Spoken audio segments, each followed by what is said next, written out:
Hey fans of the strange, dark, and mysterious. Today's episode is a fan favorite. It comes from episode number 32, which is titled The Sniper, the Blonde, and the Beefcake. One September night in 2006, a man left his office and walked across the vacant parking lot towards his truck.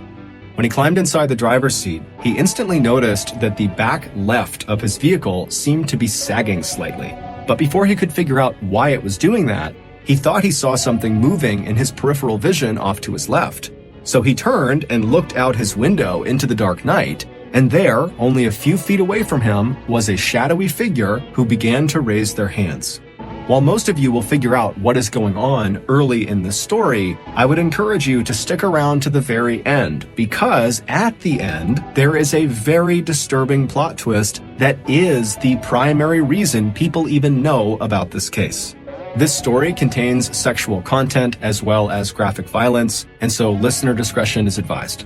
But before we get into today's story, if you're a fan of the strange, dark, and mysterious delivered in story format, then you come to the right podcast because that's all we do, and we upload twice a week, once on Monday and once on Thursday. So, if that's of interest to you, just as the 5-star review button is about to blow out the candles on their birthday cake, lean in and blow them out yourself. Also, please subscribe to the MrBallen podcast wherever you listen to podcasts so you don't miss any of our weekly uploads. Okay, let's get into today's story.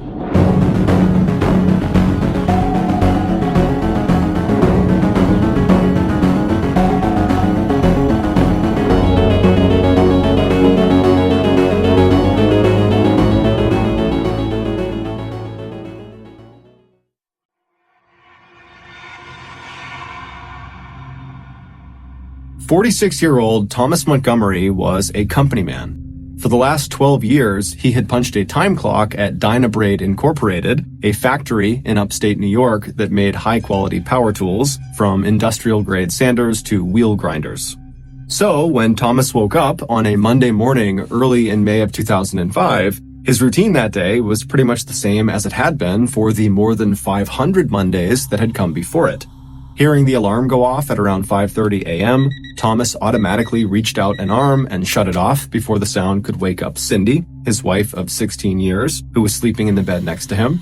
Then Thomas got up, grabbed his work clothes, and headed for the bathroom. 15 minutes later, he was walking down the upstairs hallway of his family's modest 2-story house, past the bedrooms of his 2 daughters, one 12 years old and the other 14. After getting downstairs, he walked into the kitchen where he grabbed a cup of coffee and a quick bite to eat.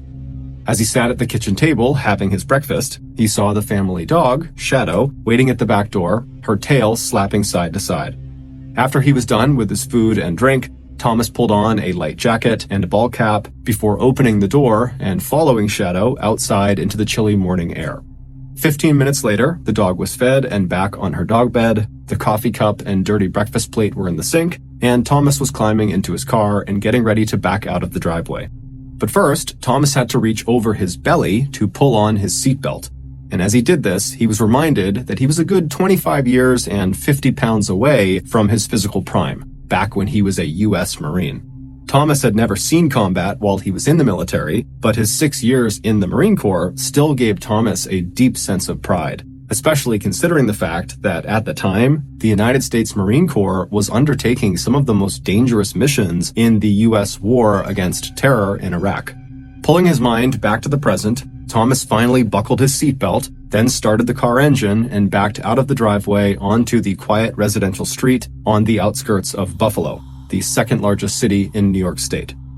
After tuning the car radio to his favorite sports station, Thomas then headed north to pick up New York State Highway 5, which would take him to Clarence, New York, where Dynabrade was located. Settling back into the driver's seat, Thomas made the uneventful 12-mile drive from Cheektowaga, the town where he lived, to his company's factory and their surrounding sea of parking lots. Thomas found a parking spot shortly before 7 a.m., and then he hopped out of his car and walked inside the building to join the line of other Dynabrade machinists, all getting ready to clock in, put on their clear plastic safety glasses, and get to work. 8 long hours later, Thomas had clocked out and was back in his car headed home. In about half an hour, he'd be walking the dog again, and when that was done, he'd be taking his 2 daughters off to swim practice at the local swim club, where he spent so much time that the club had asked him to be its vice president. But as Thomas made the 20-minute drive back home, his thoughts had skipped ahead from swim practice and then dinner to how he planned to spend that evening. For years, Thomas had lived for his Friday nights. That was when he and some buddies from work got together to play poker. However, recently, Thomas had discovered a new hobby, one that was more exciting than poker and one that he could enjoy every night of the week. Thomas had discovered an internet website called Pogo.com.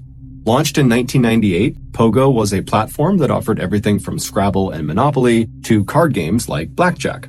If you signed up for a membership, like Thomas had, you could skip most of the ads. Players used tokens rather than real money, but you could exchange those tokens for rewards and prizes of real monetary value. Players created usernames and online profiles, and not only could they play games against each other and with each other, but they could also use the chat room feature on Pogo that allowed them to message other players in their game, as well as other Pogo users that were outside of their particular game.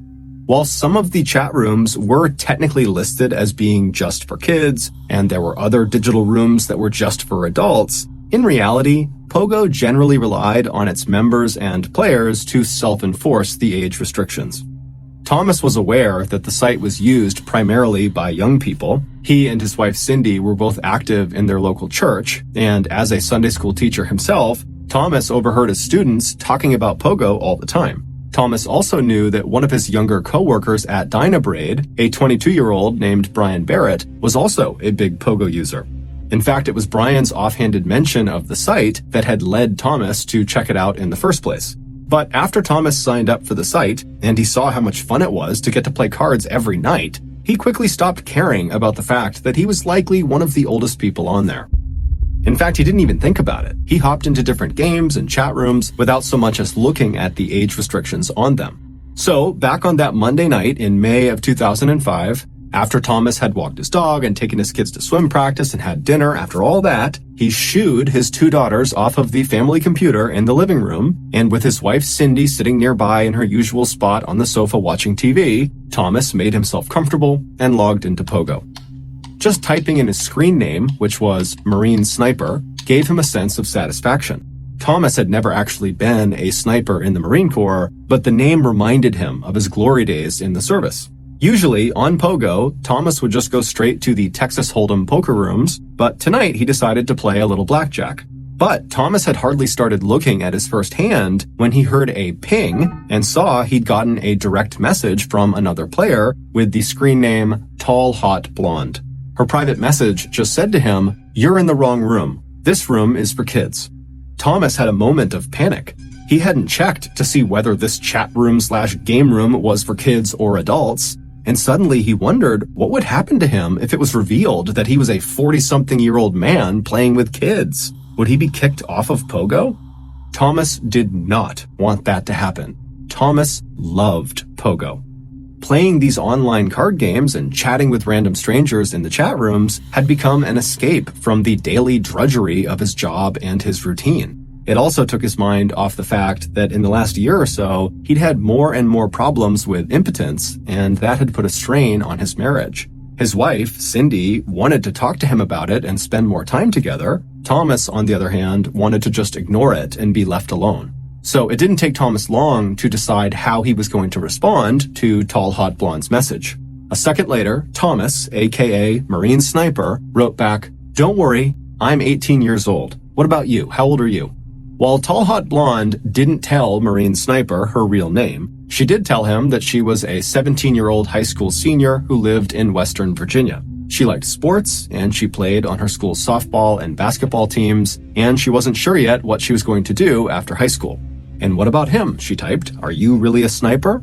Sitting there in front of the computer screen, Thomas felt a sudden, intense rush of excitement. The question had given him a very unexpected thrill. He would never meet this girl, and here he had an opportunity to play the part of his much more interesting and exciting and exaggerated younger self. So, Marine Sniper told Tall Hot Blonde that, yes, well, soon he would be a sniper. He was a Marine recruit for now who went by the nickname Tommy. He was about to start boot camp soon, then he would go to sniper school, and then after that he would deploy to combat in Iraq.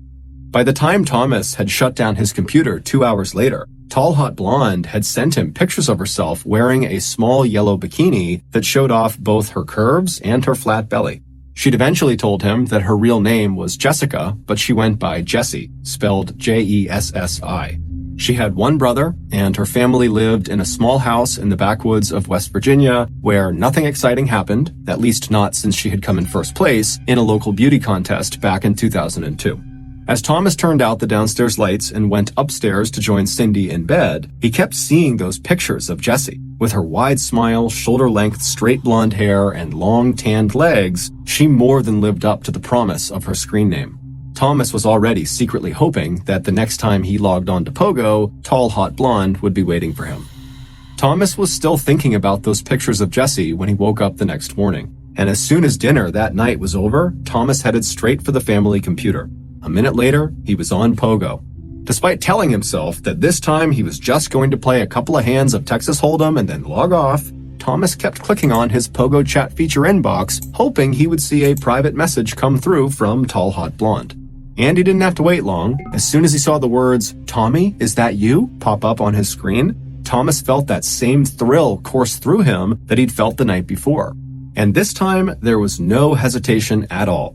Thomas began to add one lie after another to the fantastical story he told Tall Hot Blonde about Marine Sniper Tommy. After that, every night over the next few weeks, Marine Sniper and Tall Hot Blonde told each other intimate details about their lives.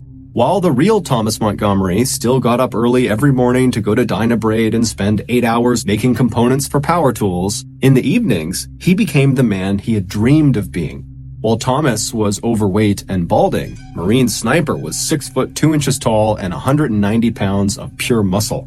While Thomas came home after work and walked the family dog and took his daughters to swim practice, Marine Sniper had the broad shoulders that Jessie had said she liked, along with a black belt in karate.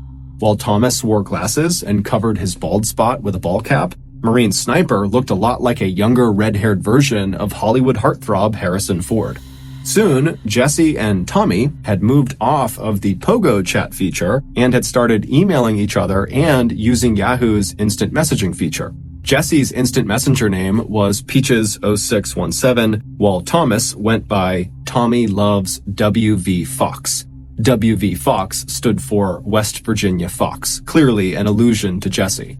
When Jessie finally asked Tommy to send her a picture, Thomas sent the headshot of himself that was taken almost 30 years earlier when he had graduated from boot camp. Even though it seemed fairly obvious that his picture was very out of date, Jessie didn't care. She was totally infatuated, and her fascination only grew as Thomas started concocting a tragic and hard-luck backstory for Tommy that would make Jessie feel protective and sympathetic. According to Thomas, Tommy's father had also been a Marine, Tommy's mother had died of cancer, and that had been such a terrible blow that Tommy's life had gone completely off the rails. In fact, his decision to join the Marines and become a sniper was so he could finally just make a fresh start with his life after a high school cheerleader had threatened to ruin his life by accusing him of rape. When Thomas told Jessie that before meeting her online, his plan had been to commit suicide in Iraq, Jessie had begged Tommy to stay alive for her sake. Jessie worried endlessly about Tommy's safety, and she told him again and again that despite whatever mistakes he had made in the past, she was proud of him and would always stand by him. After reading that, Tommy told Jessie that the Marine motto, Semper Fidelis, which means always faithful, should be their motto too. Over the next 6 months, both Thomas and Jessie would become completely obsessed with their relationship, to the point where it was the only thing either of them ever thought about. Unlike 46-year-old Thomas, who struggled with impotence, 18-year-old Marine Sniper told Jessie that he had 9 inches worth of endowment. Meanwhile, Jessie sent Tommy dozens of pictures of herself. However, none of them were her in the nude. She was always wearing clothes or a bathing suit. But to Thomas, the hours he spent wondering what was under those bathing suits made her photos even more enticing. There was one picture in particular, the camera peeking up under her miniskirt from behind, that really stirred Thomas's imagination. Within weeks of meeting each other, Thomas and Jessie were having virtual sex every night, and Jessie was telling Tommy that she loved him. Whenever Thomas's wife, Cindy, walked over to him and asked what he was doing on the computer, Thomas would immediately click out of the chat and insist that he was just playing online card games. And because Cindy was always asleep by the time Thomas eventually came to bed, she wasn't aware of the fact that Thomas was routinely staying up until 2 or 3 in the morning, telling Jesse all about what his, quote, snake would like to do to his, quote, foxy lady down there in West Virginia. And when Cindy did try to talk with Thomas about spending more time together, one of the remedies that their minister had suggested when they sought help for Thomas's impotence, Thomas told her that it was her nagging and her criticism of him that had led to his impotence problem in the first place, and so he didn't want to spend more time with her. He wanted to spend less time with her. Shortly after Marine Sniper and Tall Hot Blonde's online relationship had become very sexual, Thomas informed her that he had graduated from Marine boot camp and was now on active duty, and before long, he would be shipping out to Iraq. This is when Thomas introduced to Jesse his totally made-up father and former Marine, Tom Sr. His role would be crucial to keeping the Marine Sniper fantasy alive. With the creation of Tom Sr., Thomas would be able to keep his daily connection to Jesse, who would be able to chat with Tom Sr. whenever Tommy was busy being an active duty Marine. And Tom Sr. would be able to pass her messages along to his son when Tommy eventually deployed to Iraq. In addition to speaking with Jesse every day online, either as Marine Sniper or through Marine Sniper's dad, Tom Sr., real-life Thomas also started calling 17-year-old Jesse every day of the week as he drove to and from his job at Dynabraid, claiming that those were the only times he was off duty from being a Marine. But even this added layer of connection to Jesse wasn't enough for Thomas, and in time, Thomas started to act very jealous. Whenever he noticed a new friend added to Jesse's MySpace page, MySpace was a very early social media platform, or saw that she was chatting with other people online in the public Pogo chat rooms, Thomas instantly suspected she had other boyfriends and therefore was cheating on him.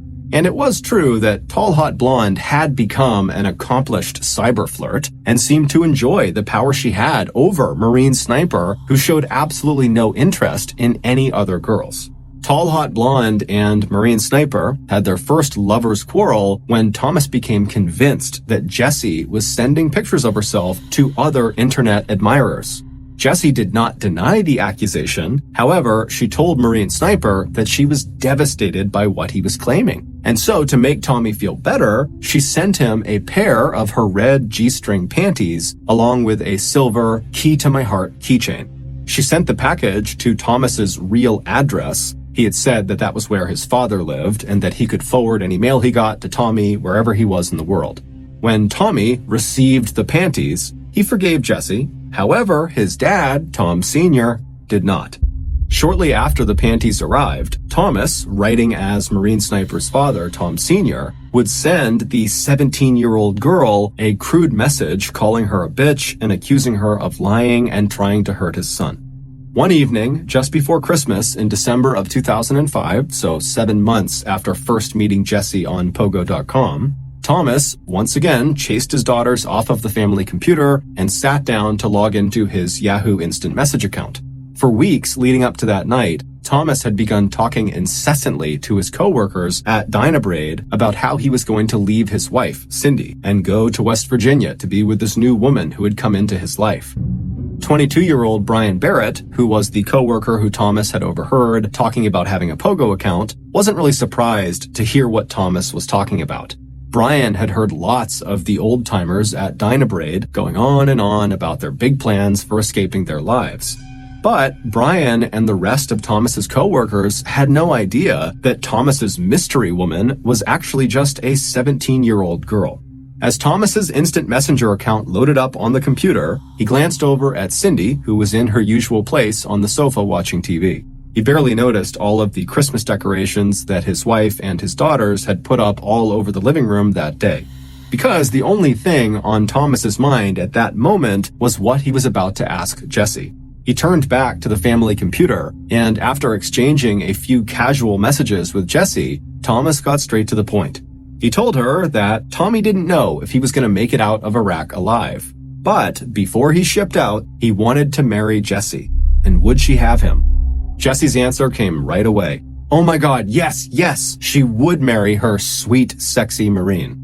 The next night, when Thomas logged into his instant messenger account again, he saw excited messages from Jessie telling Marine Sniper that she was already planning their first night in bed together. It would be her first time, she told him, but she was more excited than nervous. She also told Thomas that from now on, even before they officially got married, she'd be referring to herself as Jessica Blair Montgomery. Days later, another package of Jessie's panties arrived at the Montgomery house, and along with them was a set of engraved dog tags that read Tom and Jessie, always and forever. Rationally speaking, Thomas knew that there was no way he could ever marry 17-year-old Jessie. But at the same time, he just could not accept that at some point he would have to give up not just Jessie, but Tommy, the Marine Sniper. And so, at some point, shortly after asking her to marry him, Thomas made up his mind. He decided he would find a way to marry Jessie and have a real life with her outside of the internet. And to do that, he needed to become 18-year-old Marine Sniper Tommy. And so, on January 2nd, 2006, while he was on a break at Dynabraid, he pulled out a piece of stationery with the company logo at the top and wrote a letter that was part New Year's resolution and part manifesto describing this vision he had for the future. It read, on January 2, 2006, Tom Montgomery, 46 years old, ceases to exist and is replaced by an 18-year-old battle-scarred Marine. He is moving to West Virginia to be with the love of his life. Thomas also wrote in this strange letter that Marine Sniper had more than $2 million and would use that money to take care of Cindy and his 2 daughters, as well as help him build his new life with Jessie. At the end of this note, Thomas wrote, quote, I wish I would know the exact time I would change to new Tom so I can prepare for it.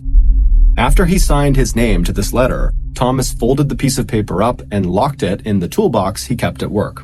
In mid-March 2006, so 2 months after Thomas penned this New Year's resolution/manifesto, one of his daughters, who was home from school and waiting for her mom and her dad to get home, was researching an assignment on the family computer when she heard a ping.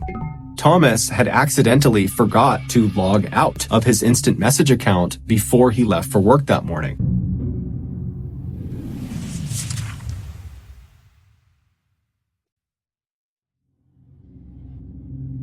And so the message that his daughter received came from Jessie, tall, hot blonde, and it was very sexually explicit and was clearly intended for Thomas.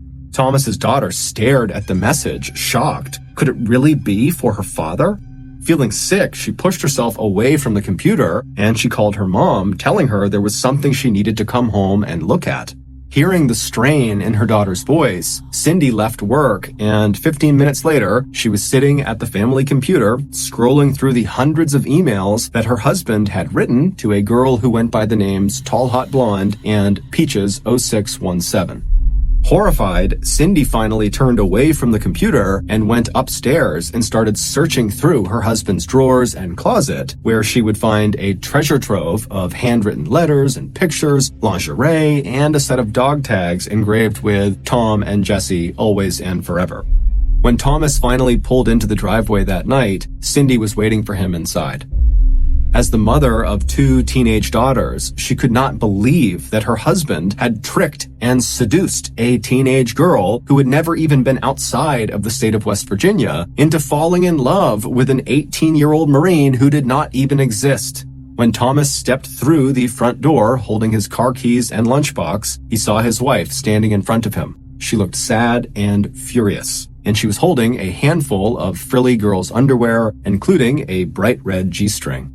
Thomas knew, like a punch right to his stomach, that his wife knew his secret. And when he tried to act surprised, like he had no idea what Cindy was holding out to him, even trying to step around her into the hallway, Cindy was not convinced even for a second.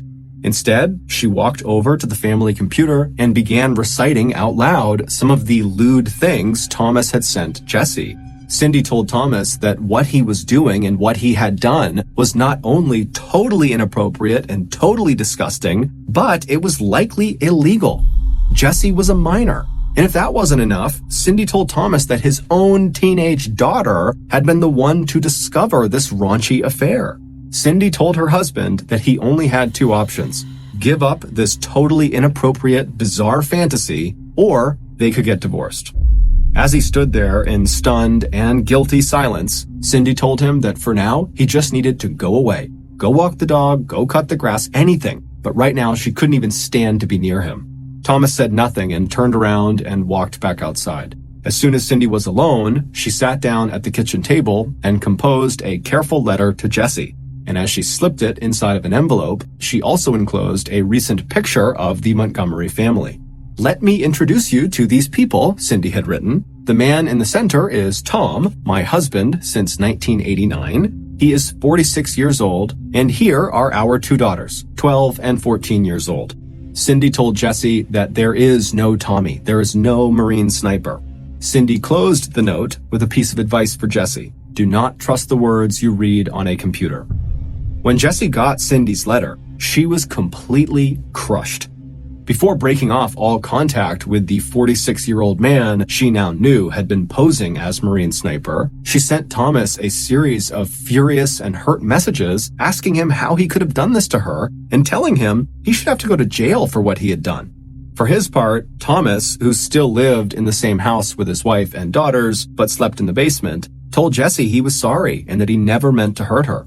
And Thomas told his wife Cindy that although he was totally ashamed of what he had done to her and to the family, he was relieved that she had found out, because the guilt and the stress of this double life had become an unbearable burden. And for the next 6 weeks, even though Thomas still occasionally logged onto Pogo.com to play cards, he did not hear another word from Tall Hot Blonde. But it would turn out, despite no longer communicating with Thomas, Jesse was nowhere near forgetting or forgiving what Thomas had done to her. She also began to wonder if maybe the letter she had received from Cindy was a trick. Maybe, thought Jesse, Cindy was really another girl who was also in love with Marine Sniper, and maybe Cindy had made up that whole story about Tommy being 46 years old and married with kids so that Cindy could have Tommy all to herself. Within 2 weeks of getting Cindy's letter and the picture of the Montgomery family, Jesse was back on Pogo, but this time she was looking for friends of Marine Sniper who could tell her the truth about him. On April 17th, Jesse got her answer. She had found another person online that Tommy had once mentioned to her. It was a user who went by the name Beefcake1572. He was a 22-year-old student at Buffalo State College who also worked part-time at a company called Dynabraid in upstate New York. This man's name was Brian Barrett. Again, the same Brian Barrett who Thomas had overheard talking about Pogo that had inspired Thomas to log into Pogo in the first place. And it didn't take much time in a private chat room for Tall Hot Blonde and Beefcake to put together all the pieces of the puzzle. It also didn't take long for Beefcake to fall completely in love with Tall Hot Blonde, who wasted no time sending him the same titillating pictures she had sent to Thomas. Jessie was Brian's ideal girl, blonde, beautiful, and athletic. When Beefcake confirmed that his coworker, Marine Sniper, really was 46-year-old Thomas Montgomery, and that he really did have 2 teenage daughters and a wife named Cindy, Jessie was crushed all over again. She was also very, very angry. As she and Beefcake got together in the Princess Priceless room on Pogo and played Lotso, which is a cross between bingo and the lottery, Jessie told her new admirer how hurt and heartbroken she was over Thomas's betrayal. It didn't take long for Beefcake to feel just as outraged as Jessie over the predatory and creepy behavior of this older man he once thought of as a good friend and coworker. So by the time Jessie got around to asking Beefcake if he would help her teach Thomas Montgomery a lesson, Brian, dazzled by Jessie's beauty and attention, was all in. He asked her, "What do you need me to do?" A couple weeks later, at the end of April, 46-year-old Thomas Montgomery logged onto Pogo. However, as soon as he was logged in, he got a message saying that his account had been suspended due to complaints of inappropriate activity. Stunned, Thomas logged off and started going on some of the other gaming sites he often visited outside of Pogo, and what he saw on them horrified him. On each of these other sites were forums where members of the site could post questions or offer insights or whatever they wanted to talk about, and then other people on the site could click on those individual posts and they could comment and interact with them. And when Thomas logged into each of these other gaming sites, the forum page where all these different topics are listed was the first thing he saw. And immediately, he saw his real name in several of these posts. And when he clicked on them, he saw the posts were all about how he was this 46-year-old predator and pedophile who posed as this Marine sniper. When Thomas checked to see who had written these posts, his heart sunk. They were all from either Tall Hot Blonde or Beefcake 1572, who he instantly recognized as his coworker, Brian. Meanwhile, Jesse and Brian became closer and closer. When Jesse suggested to Brian that he tell his coworkers at Dynabraid what Thomas had done, Brian didn't waste any time. He asked Thomas's coworkers if they remembered all that talk from Thomas about him leaving his wife Cindy and moving to West Virginia to be with this new mystery woman he had met. Then Brian put out the word that the mystery woman was really a 17-year-old girl that Thomas had met online by posing as an 18-year-old Marine sniper. It didn't take long for Thomas to start seeing the dirty looks and hearing the nasty comments all around work. He was now sure that half the people at his office thought he was a loser and a predator, and parents no longer wanted him to be around their kids. Also, Brian outright told Thomas that he and Jesse were now an item, and that every time they interacted, things got hot and heavy. At home, vanished to the basement and now using his own computer, Thomas sent Jesse an instant message that hinted at suicide. It said, "You can say goodbye forever to me and Tommy." At first, Jesse was glad to see the damage her revenge campaign was doing to Thomas, and it was clear that Brian was also getting a thrill out of it as well. But eventually, Jesse started to feel bad about what was happening. And in a series of text messages that started a few weeks after she and Brian had begun publicly shaming Thomas, Jesse was back in touch with Thomas, telling him how much she missed her Tommy, and that Thomas was all she had left of her, quote, sweet, sexy Marine. Maybe, she told Thomas, they could just be friends, and together they could keep the memory of Marine sniper Tommy and the passion they had shared alive.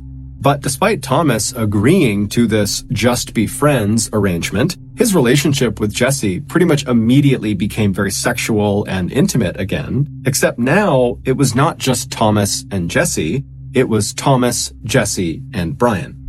Despite Jesse's promise to Thomas that she would end her relationship with Brian, she didn't. And instead, she began going back and forth between the two men.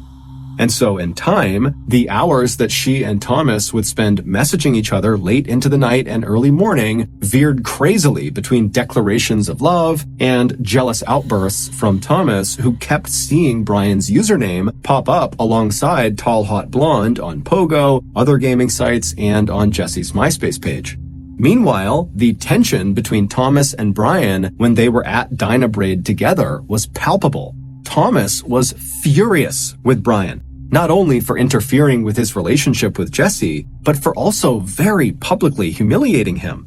And Brian, who had developed real feelings for Jesse, had become furious with Thomas and felt like he really was a predator and a pedophile and should just go away. Thomas and Brian would openly argue and fight with each other at work, and then when they went home, they would get online and spend hours accusing each other of telling lies about their relationship with Jesse. But by mid-May, Brian was just tired of the drama. And so he told Thomas that he was just going to go to West Virginia and he was going to see Jesse in person and likely become intimate with her in person, and then she would be all his. Even though Jesse told Brian, no, do not make a trip to West Virginia, the damage to Thomas was done. From that moment forward, Thomas became obsessed with the idea that Jesse and Brian were going to take their relationship out of the cyber world, where Thomas felt like he had a chance with Jesse, into the real world, where 46-year-old Thomas stood no chance. By early September 2006, this obsession had made it impossible for Thomas to be even remotely civil with Jesse. His messages to her had become so crude and so violent that Jesse had just begun to ignore them. And when she did this, it only made Thomas more angry and more obsessed. At 10:16 p.m. on the night of September 15th, 2006, Brian clocked out of his shift at Dynabraid. It was 63 degrees Fahrenheit and cloudy outside. The quiet and the light northeast breeze were a welcome relief after the noise and bright lights inside the machine shop. As Brian walked across the nearly vacant parking lot, he kept his head down and fished his car keys out of his pocket. When he got to his white pickup truck, he polished a small smudge off the driver's side door before opening it up and hopping inside. Before Brian put his keys into the ignition, he paused and noticed that the back left side of his truck seemed to be sagging slightly. But before he could figure out why it was doing that, he noticed off to his left in his peripheral vision, a shadowy figure was moving across the lot toward him. 2 days later, early on Monday morning, September 18th, Clarence, New York police got a 911 call from the security guard at the Dynabraid equipment factory. He just found the body of a young man who'd been shot dead at close range inside of his white truck that was parked in the Dynabraid parking lot. By the time the police arrived, so too had the first shift of Dynabraid workers. As the police set up a perimeter around the crime scene, co-workers stood by in total disbelief. Based on interviews with Brian's family who had not seen him all weekend, and with his co-workers who identified his truck and his body, along with records that showed when Brian had last left the Dynabraid factory, it only took police a few hours to come up with a preliminary theory about what had happened. Whoever killed Brian must have taken the young man by surprise. Brian sat slumped in the driver's seat of the truck, leaning slightly towards his right, away from the closed window with the 3 bullet holes punched through it. There were bullet wounds in his upper left arm and jaw, and a gaping hole in the left side of his neck. Police noticed that Brian's back left tire on his truck was flat, and when they checked, they saw someone had punctured it with a knife. Also, a .30 caliber carbine rifle shell casing, as well as a peach pit, were discovered at the scene of the crime. Brian's family was devastated. They had absolutely no idea who might have wanted to harm their eldest child. When police interviewed Brian's parents, neither of them were aware of any problems or arguments that Brian was having at home, at school, or at work. But once police began interviewing Brian's co-workers at Dynabraid that Monday morning, they heard a very different story. It seemed to be common knowledge that Brian had had a serious falling out with a co-worker who had been acting more and more erratically in recent weeks. That co-worker's name was Thomas Montgomery, and it seemed like the two men had both been involved in an online relationship with the same woman, except she wasn't really a woman, she was actually a 17-year-old girl. Unable to locate Thomas, police were concerned, if he really was the killer, that Jessie, the 17-year-old girl, could be in danger. So police in New York went through Brian's cell phone and found contact information for Jessie, and then contacted authorities in Oak Hill, West Virginia, and asked them to do a welfare check on the girl. But before the West Virginia police could conduct that check, detectives in New York got in touch with Thomas and pulled him in for questioning. Thomas denied that he had anything to do with Brian's murder, saying that he had been at a local restaurant the night before and had arrived home sometime between maybe 10 or 10:10 p.m., which meant he would have been home when Brian was still alive and inside the Dynabraid factory. Thomas would admit to police that yes, he and Brian both did meet the same girl online, Jessie, and they had been squabbling over her. But Thomas said he would never hurt Brian. But it wasn't until investigators in New York heard back from police in West Virginia and tracked down additional cell phone data and spoke with Cindy Montgomery that they were able to piece together who had really killed Brian and why. At 1:33 a.m. on September 13th, 2006, so 2 days before Brian was killed, Jessie heard the ping of an incoming instant message. When she looked at her computer screen, she saw that it was from Thomas. It said, "You're a whore, and that's all you ever will be." For weeks, ever since Brian had told Thomas that he planned to drive to West Virginia to see Jessie in person, Thomas's messages to Jessie had become extremely abusive. Jessie had tried to calm him down, to get him to become, once again, her sweet, sexy Marine sniper named Tommy, but it just wasn't working. And so now, seeing this new message come across, Jessie took up a new strategy. She began ignoring him. And this drove Thomas mad.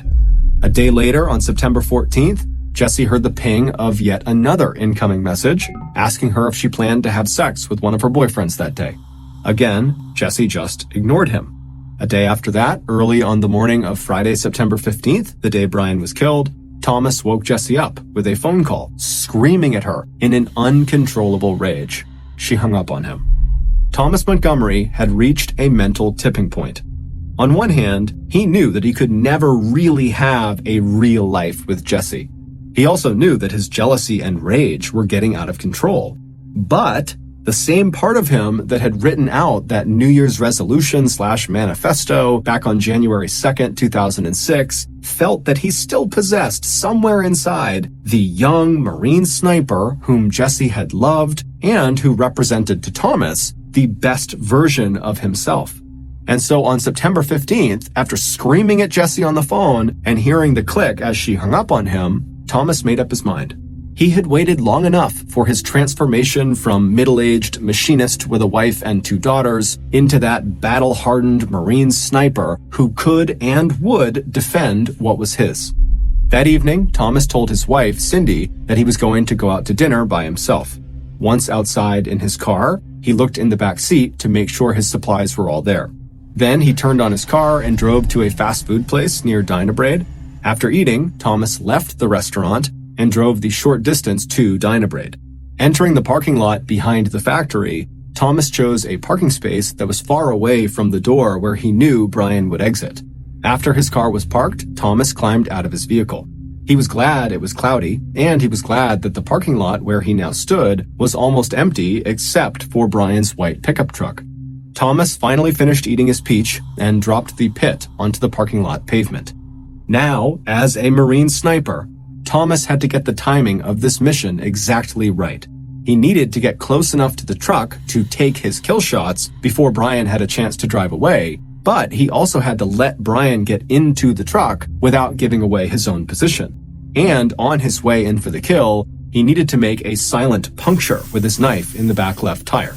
This was his insurance policy. In case Brian did see him, it would make it very difficult for him to escape. Just after 10:16 p.m., the factory door opened and Brian walked outside into the parking lot. Brian didn't even look up as he walked towards his truck.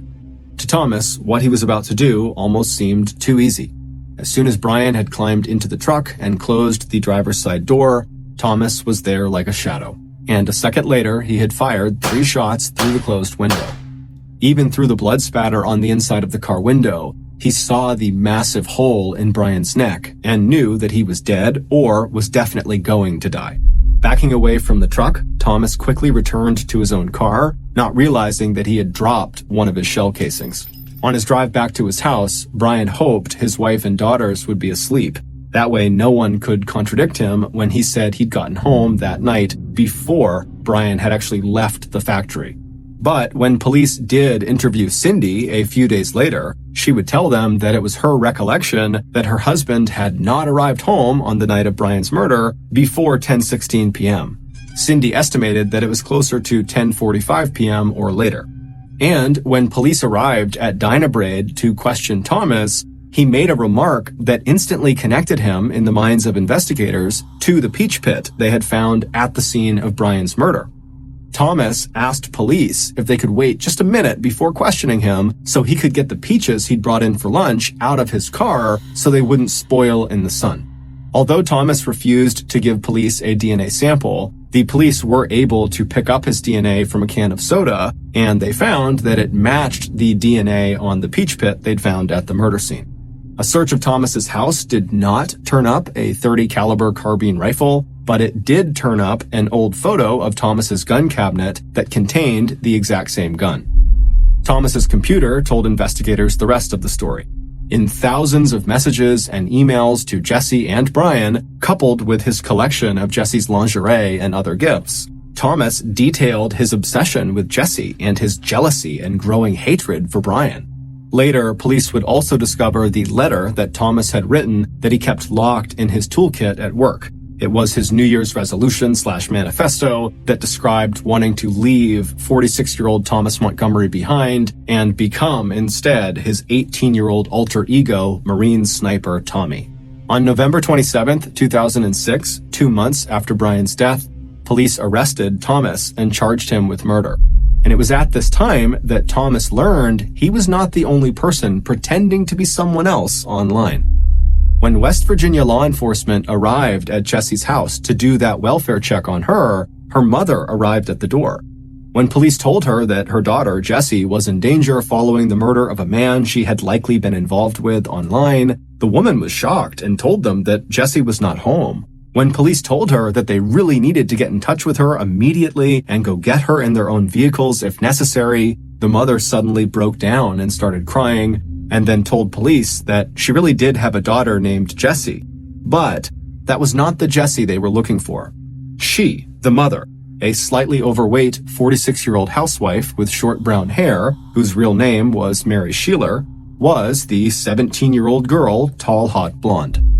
It would turn out, for more than 16 months, Mary Sheeler had used her daughter's real identity to enter into multiple online relationships with men, sending them, just as she had sent Thomas and Brian, hundreds of pictures of the real Jessie, her daughter. When investigators asked her why she did this, Mary said she had joined Pogo to relax and kill time. After that, she enjoyed the drama and power and attention she got from manipulating the emotions of her many online admirers, none of whom she loved. In fact, she told investigators she was happily married to her husband of 23 years and was very devoted to her daughter, who had no idea any of this was happening and was off at college. But all that would change when the real 18-year-old Jessie discovered her own pictures and name all over the internet, along with details of how her own mother used her identity as bait for a catfishing scheme that left one man dead, one in prison, and 2 families in ruins. When police arrived at the jail and showed Thomas Montgomery a picture of the real tall, hot blonde, 46-year-old Mary Sheeler, the color from his face drained. Then, without saying a word, he turned around and faced the wall. He would eventually plead guilty and would be sentenced to 20 years in prison. There were no charges that could be brought against Mary Sheeler for catfishing, but her husband would divorce her, and her daughter, Jessie, would sever all ties with her.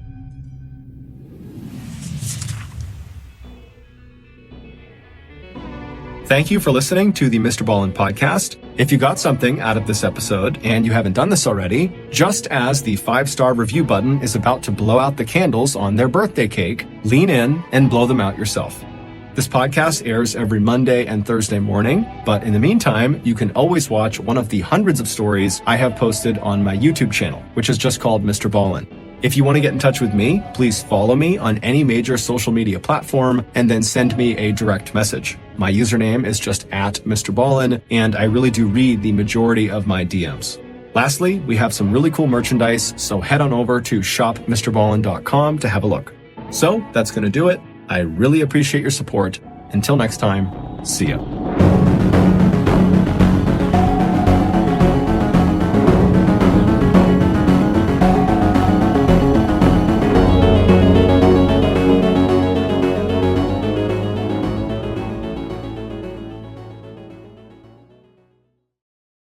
One morning in 2012, a young man was looking out his backyard in West Virginia when he noticed something in his garden. So over the past couple of days, there had been really heavy rainfall, and it had basically turned his backyard into like a swamp. But in particular, in the garden in his backyard, there was almost like a sinkhole forming from all the water. And he noticed there was something in the hole, and it almost looked like it could be plastic. And so feeling curious, the young man left the house, and yeah, sure enough, there was what appeared to be the top of a plastic bag that had been tied up that was in this hole. And so he reached down and he pulled this bag out of the ground, and it was pretty heavy, and he opened it up and looked inside, and he dropped it and backed up in horror. But before we get into today's story, if you're a fan of the strange, dark, and mysterious delivered in story format, then you've come to the right place, because that's all we do. So if that's of interest to you, the next time you're over the Follow Button's house watching their favorite show together, be sure to constantly tap them on the shoulder and interrupt them in order to ask completely meaningless questions. Okay, let's get into today's story.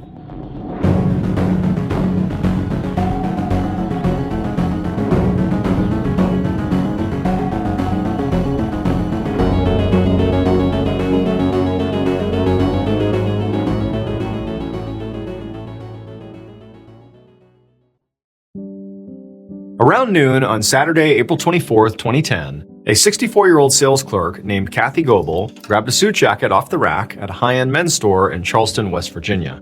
She carried it over to a customer, and then she helped him put it on in front of the mirror. And after he was dressed, the man smiled at his reflection and said it looked great. So Kathy had worked at the store now for 10 years, and she really loved working there. I mean, everything about it was great.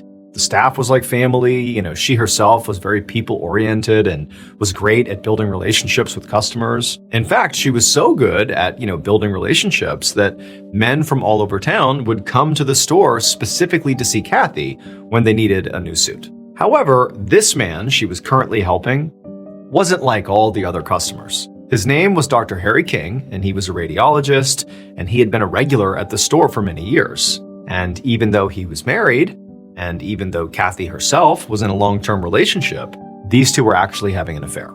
Harry had a lot of money, and he really enjoyed showering Kathy with expensive gifts. In fact, he had even paid to have her kitchen redone. And just a couple of weeks ago, he'd taken her on a trip across the country to San Francisco. Now, when Kathy went on that trip, she had told her longtime boyfriend, Fred Farrell, that it was actually just a girls' trip to visit an old friend. And even though she did feel bad about lying to him, Kathy really didn't know how long her relationship with Fred was going to last anyway, so it sort of seemed like maybe it's not worth trying to protect it. Kathy and Fred had been dating for about 2 years, and Fred was definitely a nice guy, but recently he had asked Kathy to marry him, and she definitely was not sure about that and told him, I don't know, I have to think about it. So the big reason why Kathy was definitely on the fence about marriage in general was actually because Kathy had been divorced twice already. She also liked having her own house and her own life and not being tied to just one man. But she couldn't bring herself to actually break up with Fred when he proposed, and so she was sort of in this holding period now. And she figured that, as long as her affair with Harry stayed a secret, nobody would get hurt. So Kathy carried Harry's new suit over to the cash register, and as she rang it up, Harry leaned over the counter and asked if she wanted to go grab lunch. And Kathy smiled and said, sure. About an hour later, Kathy came back to the store after her lunch break, and inside she saw there was a young woman standing at the back of the store by a rack of shirts. The woman's clothes were a bit ragged, and she looked out of place, like she wasn't the typical clientele for the store.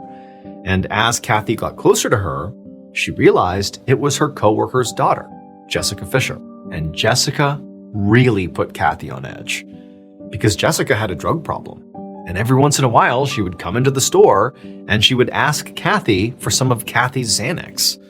And Kathy felt bad for her, so even though she knew it was a bad idea and it was wrong to do this, she usually would give Jessica some of her Xanax. But today, Jessica looked so sick and so agitated that Kathy really had to face the truth here. Jessica had a serious addiction and she really had to stop enabling it. So when Jessica invariably asked Kathy if she had any pills on her, Kathy put her foot down and said no. And Jessica did not take that well. She started screaming at Kathy. It caused this huge scene. There were other customers inside looking over. And at some point, Kathy's manager came running over to see what was going on. Eventually, Jessica did sort of give up and she ran out of the store. But the whole encounter really left Kathy feeling shaken up. And for the rest of her shift, it was all she could think about. That night, just after the men's store closed at 5 p.m., Kathy came out the front door accompanied by one of her male coworkers. She was afraid that Jessica might be out here waiting to confront her. And so she had asked one of the other shoe salesmen, a guy named Charles March, to just walk her to her car. And so now, the two of them, Charles and Kathy, as they exited the store and made their way across the lot, they both were sort of on high alert, waiting to see if Jessica was going to pop out somewhere. But Kathy didn't see Jessica or anybody else lurking around, so eventually she got to her SUV, she said goodnight to Charles, and then she climbed into her car. Once inside the car, she locked all the doors and then exhaled in relief. She felt safe. And then as she started the engine, she called her longtime boyfriend, Fred. Fred was actually out of town on a fishing trip, and when he answered, Kathy told him that she was going to stop by his apartment that night and just clean it up for him before he came home. Now, Fred told her that she really didn't have to do that, but she insisted. She said she would head over there later that night, and then she hung up. But before she went to Fred's, Kathy actually planned to make another stop at the home of her ex-husband, or one of her ex-husbands, David McCartney. So Kathy and David had been divorced for 20 years now, But they had had 2 kids together, so they stayed in touch. A few years ago, David had actually had a stroke. And, while he survived the stroke, his health still never fully recovered. And he wasn't remarried and didn't have anybody taking care of him. So Kathy would often stop by to help him out whenever she could. And so that was her plan for tonight, to just swing by, see if he was doing okay. So after hanging up with Fred and putting her phone in her purse, she threw her car in gear and she drove off towards David's house. A few hours later, around 8:30 p.m., Kathy was chatting on the phone with her friend Laura while she drove toward her boyfriend Fred's apartment. She had just been at David's house and she had helped him with some chores, and then after she had left, she had swung by Walmart to pick up some food and cleaning supplies, and now she was telling Laura that she was actually sort of looking forward to cleaning up Fred's apartment and then just having some alone time, that night afterwards. Kathy eventually reached Fred's apartment, and so she parked her SUV in the driveway, and she's still on the phone with Laura, and she walked up towards Fred's apartment. But as she was unlocking the door, she looked and noticed there was someone walking towards her. And so she told Laura that she had to go, then she hung up, and she pushed the apartment door open. 2 days later, on the morning of Monday, April 26th, Kathy Goebel's 36-year-old son, Jason McCartney, knocked on the door of her house, which was located on a quiet suburban road. That morning, Jason had gotten a call from Kathy's boss saying that she hadn't come into work, and she also wasn't answering her phone, which just was not like her. Jason had tried calling his mother too, but she hadn't answered him either. So now he was at her house to make sure she was okay. But no one was answering the door. So Jason pulled out his own key and he let himself inside. And then once he was inside, he began walking all around, calling out for his mom, searching every room, but there was no sign of her. She wasn't there. And there was no sign of her purse, which she brought with her everywhere. And then when he went into the garage, he saw that her SUV was also missing. So at this point, Jason pulled out his phone and he called his mother's boyfriend, Fred, to see if maybe she was with him. But Fred said no. And in fact, he said he hadn't heard from her since Saturday evening. Fred said he'd gotten home the day before on Sunday from his fishing trip, but when he got home, he'd found Kathy's cell phone, her spare car keys, and her medication just sitting on his kitchen counter, but Kathy herself was not there, and also neither was her car. And so at this point, Jason had a really bad feeling that something wasn't right here, but he knew who to call, his childhood friend, Detective Brian Carper of the Kanawha County Sheriff's Department.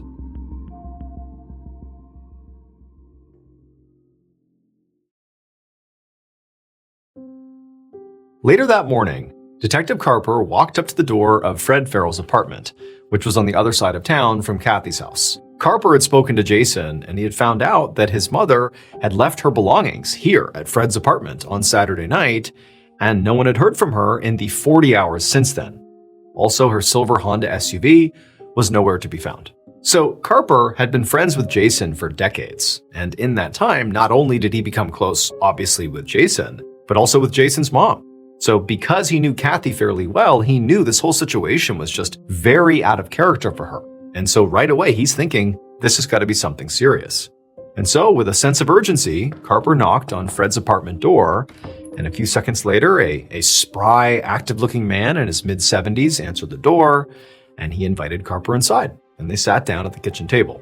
Carper began by asking Fred when was the last time he had spoken to Kathy. And he told him that Kathy had called him on Saturday night while he was off on a fishing trip, and that she had told him that she was going to go over to his apartment while he was away and clean it for him so that when he got home, it would be, nice and tidy. And when Carper looked around the apartment he was in, he did notice that it was clean.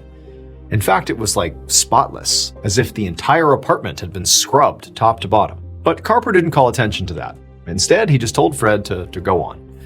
And so Fred said that when he'd come home from the fishing trip on Sunday, so the day before, Kathy hadn't been there. But several lights in his apartment had been left on, a window was open, and some of Kathy's things had been left out on the counter. And also, the apartment was clearly very clean, so it seemed like she had been here at least for a while, but she was not there anymore. And so Carper glanced over at Fred's counter, and he did see there was a phone, a pill bottle, and a set of spare car keys that clearly belonged to Kathy. And Carper, he turned back to Fred and he said, did it strike you as odd that she was gone but left behind these really important items? And Fred just said, no, it actually wasn't odd, that Kathy was sometimes quite forgetful. However, when Fred said this, he distinctly looked away from Carper, like he wasn't meeting him eye to eye when he said that Kathy was forgetful. And so Carper began to think that Fred seemed pretty nervous. And it also definitely had not escaped him that Fred had also just referred to Kathy in the past tense, that she was forgetful, not that she is forgetful. Almost like he already knew that she might be dead, even though at this point she was only missing. And so to Carper, all of this seemed really suspicious. So he told Fred that he would have to come down to the station right now for additional questioning. Fred agreed to it, and as the men stood up from the table and headed for the door, Carper grabbed Kathy's car keys off the counter and put them in his pocket. Later that afternoon, back at the Kanawha County Sheriff's Office, Detective Carper looked over a copy of Kathy's phone records. By this point in the day, they'd already interrogated Fred, but he was sticking to his story about the fishing trip. Carper had also gone to the men's store where Kathy worked and had spoken to her coworkers, but none of them had any clue where Kathy could have gone. One of the shoe salesmen confirmed that he had walked Kathy out to the parking lot around 5 p.m. on Saturday, and he had watched her drive away, but that was the last time any of them had seen or heard from her. But now, as Carper scanned the list of calls that Kathy had made and received that Saturday, he saw that after she had left work that night, she had answered 2 incoming calls. One was from a woman named Laura Henderson, and the other was from her ex-husband, David McCartney. And so Carper wrote down both their names and then looked up their addresses. He was hoping that one of them could help fill in the gaps of what Kathy had done after work that night. A short while later, Detective Carper was sitting in the living room of Kathy's ex-husband, David McCartney.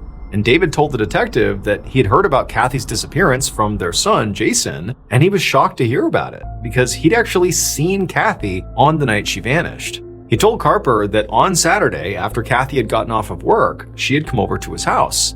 And when she was there, she had helped him pay some bills that he had forgotten about, in part because his memory was not that great ever since his stroke. But he said Kathy hadn't really stayed very long at his house before she said she just had to leave, and then she had gone. And Carper really didn't know what to make of this, because now it was clear that David, at least so far, was the last person to have seen Kathy in person.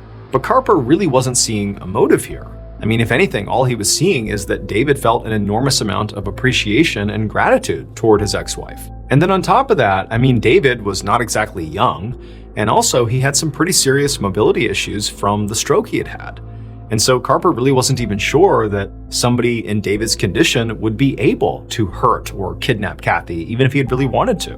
And also, Carper had to remind himself that he still wasn't even sure if anyone had hurt or kidnapped Kathy. After all, it's only been a couple of days now, and it was entirely possible that maybe she was safe somewhere and she would turn up and that this was just a big misunderstanding. However, there was still one more person that Carper really wanted to follow up with before he drew any initial conclusions. And that was the last person on Kathy's call records, Laura Henderson. And so later that same day, Carper sat down across from Laura Henderson in her living room. And Laura seemed really upset when Carper told her that she may have been the last person to speak to Kathy before she disappeared. At some point, he asked Laura whether Kathy had said anything on that last phone call about what she was up to that night, or if she had had any recent issues with anyone, or, anything odd. And Laura, she shook her head and said no, but then she stopped and she said, well, actually, there was one thing about that call that had stuck out to her as being a little bit strange. She said the last thing Kathy had said before hanging up was, "We're going into Fred's apartment." Not, "I'm going into Fred's apartment," but "We're going into Fred's apartment." We, like she was with someone. Carper was sort of surprised by this because his understanding is that Kathy had gone to Fred's apartment to clean it by herself based on what she had sort of communicated to Fred. And so he asked Laura if she had any idea who this other person was that she could have been with. And Laura said no. She said that Kathy had made no mention of there being another person with her on the entire call. In fact, the first mention of there being this other person was basically right at the end of the call when she had hung up. She basically had said to Laura, "We're going in," and then she had hung up. And so Carper spoke with Laura for a few more minutes, and then shortly after he left her house, his cell phone rang. And when he answered it, it was an officer on the line who said he had found Kathy's SUV. It had been abandoned on the highway about 15 miles outside of town. And Carper said he would be there right away. Later that same Monday afternoon, so we're still just 48 hours after the last time anyone had seen or heard from Kathy, Carper parked on the side of the highway in a wooded area outside of Charleston.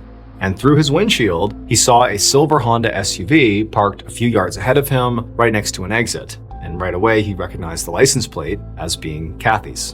And so Carper got out of his car, and as he approached Kathy's SUV, he saw there was a white towel hanging out of the driver's side window, which was normally a signal that a car had broken down. All the doors were locked, so Carper pulled Kathy's spare key that he had grabbed out of Fred's apartment out of his pocket, and he used it to unlock the driver's side door.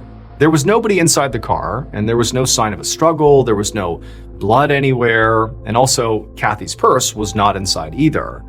So Carper had to wonder if maybe Kathy had been driving along this road and then her car, ran into some trouble and she walked off to get help when nobody had stopped.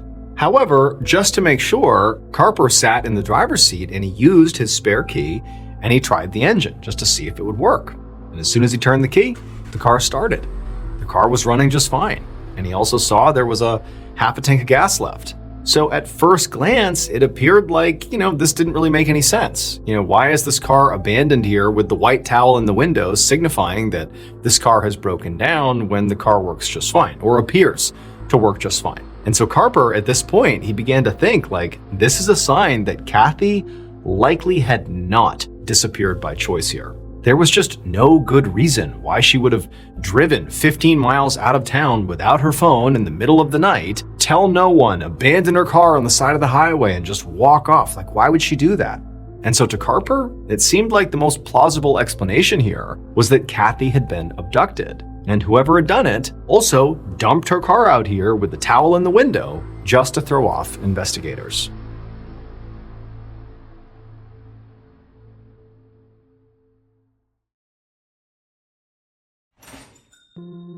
Two days later, on the morning of April 28, 2010, Detective Carper walked into the men's clothing store where Kathy worked. Now, by this point, he had already spoken to Kathy's coworkers once on the day that she was reported missing.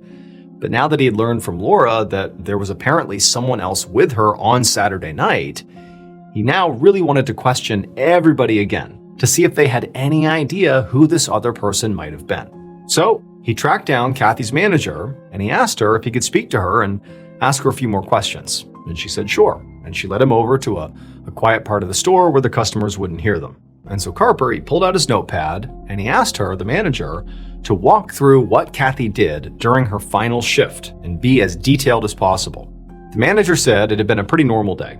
Kathy had come in around 9 a.m. and helped out a few customers. The only thing that stuck out to her was that at some point in the afternoon, another coworker's daughter had come into the store and Kathy and this daughter had gotten into a really big argument, a very public, nasty argument.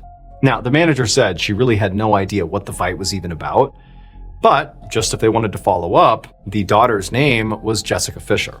And so Carper, he wrote down Jessica's name and made a note to look into her.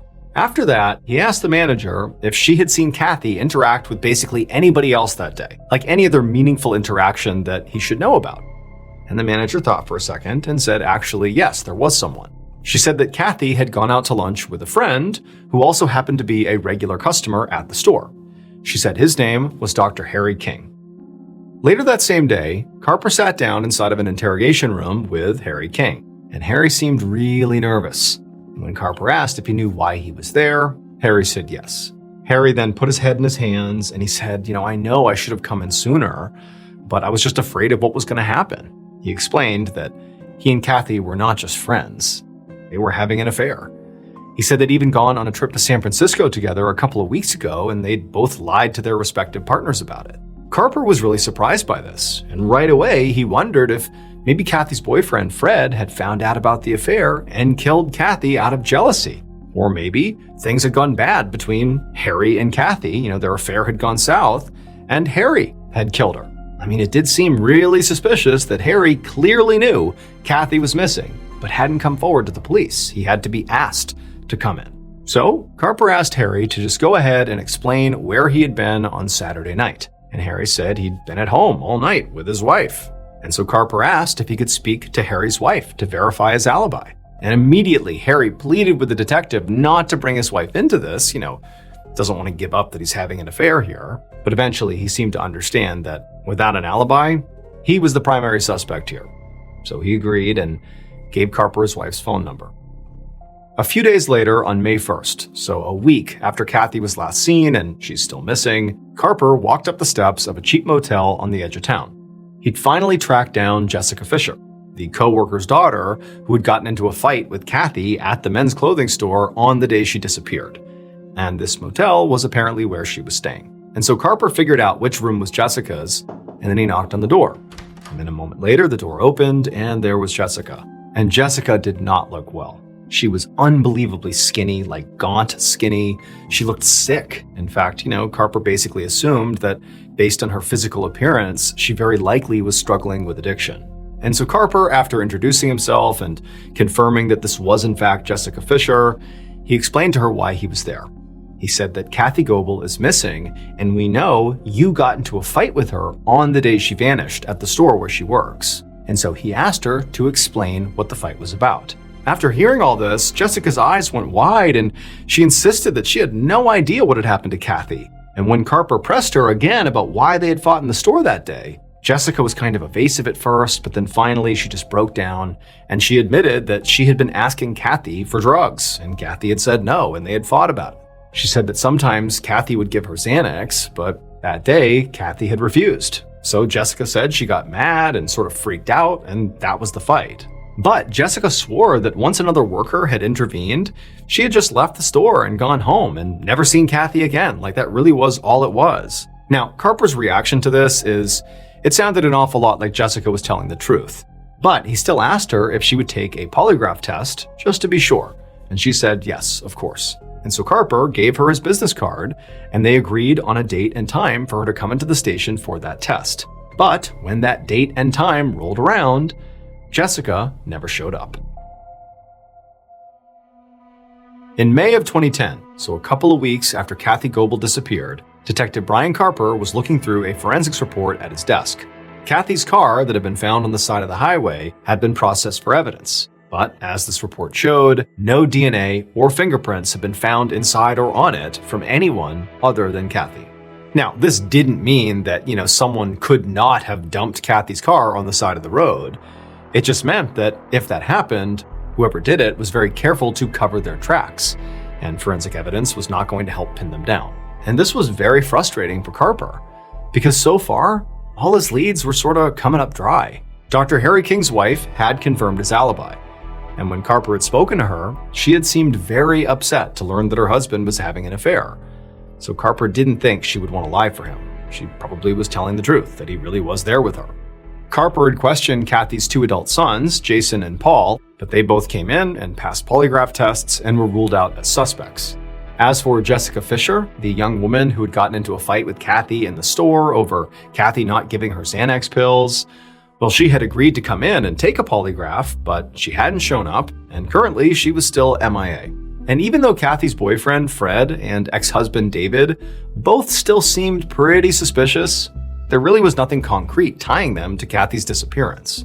And so as the weeks passed by, Carper just had no idea what happened to Kathy. There hadn't been any activity on her bank accounts or credit cards since the day she vanished, so it seemed pretty clear that she had not just run off, because you'd see transactions. However, it probably meant then that she was being held captive or something, or maybe she was dead, but Carper just didn't know. And so this was a pretty unusual case, because Carper did have several pretty solid suspects, but no actual evidence that a crime had even been committed.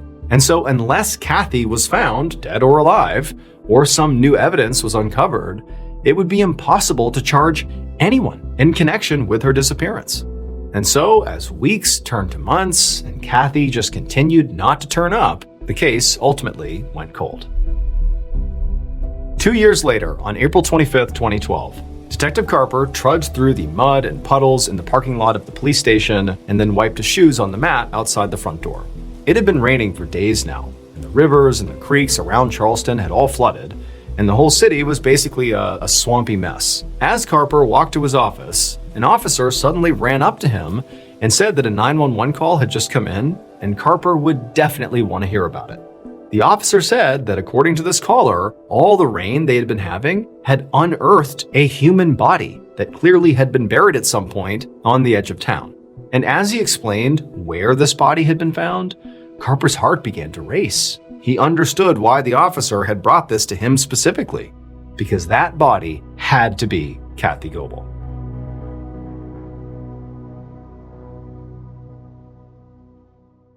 Based on the place of burial and other forensic evidence, this is what police believe happened to Kathy Goebel on the night of April 24th, 2010.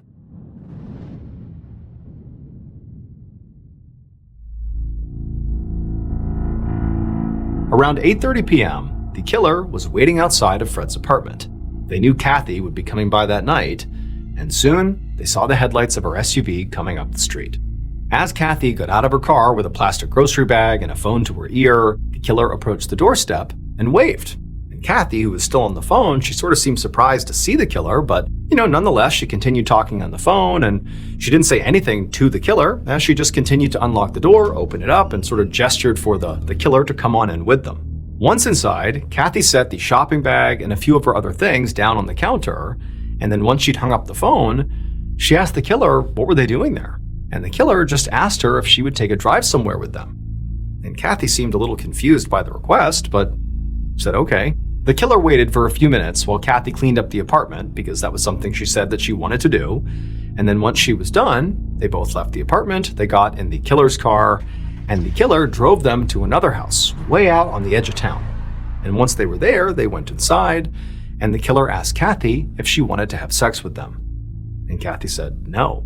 And this rejection sent the killer into like an instant rage. And they grabbed her, they tied her up, and they strangled her. And then when she stopped moving, they dragged her lifeless body into a bathtub, and they grabbed a saw, and they cut off her arms, her legs, and her head. Then they took her severed body parts and they buried her in a shallow grave in their backyard. But 2 years later, the killer's son noticed something in their backyard after all this heavy rain, and when he went out there to see what was in the middle of the yard, he found her body. The shoe salesman, Charles March, who ironically had been the one to walk Kathy out to her car on the day she vanished to keep her safe from Jessica Fisher after that fight. He was the person that she trusted to keep her safe. He was her killer. It would turn out Charles, who at no point was even considered as a suspect in this case, actually had a history of stalking women. And investigators believe he'd grown obsessed with Kathy while working with her, and then he eventually killed her when she rejected his advances. Charles March was arrested on April 25th, 2012, and charged with Kathy's murder. He pled guilty and was sentenced to life in prison. However, he died of cancer in prison just 2 years later in 2014.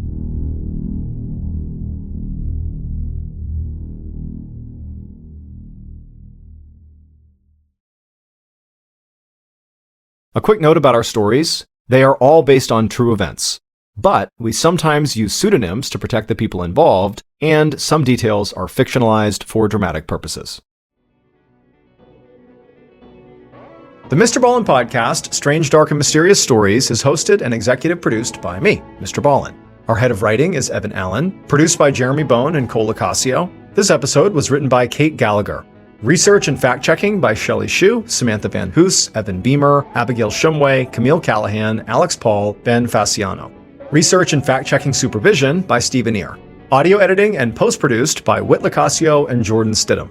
Production support by Antonio Manata and Delana Corley. Artwork by Jessica Clogston-Kiner. Theme song, Something Wicked, by Ross Bugden. Thank you for listening to the MrBallen podcast. And just a reminder, every new and exclusive episode we put out on the MrBallen podcast, you can also now watch on the MrBallen YouTube channel that very same day. And trust me, some of these stories you truly have to see to believe. Again, my YouTube channel is just called MrBallen. If you want to listen to episodes 1 week early and ad-free, you can subscribe to SiriusXM Podcast Plus on Apple Podcasts or visit SiriusXM.com/Podcast Plus to listen with Spotify or another app of your choice. So that's going to do it. I really appreciate your support. Until next time, see ya.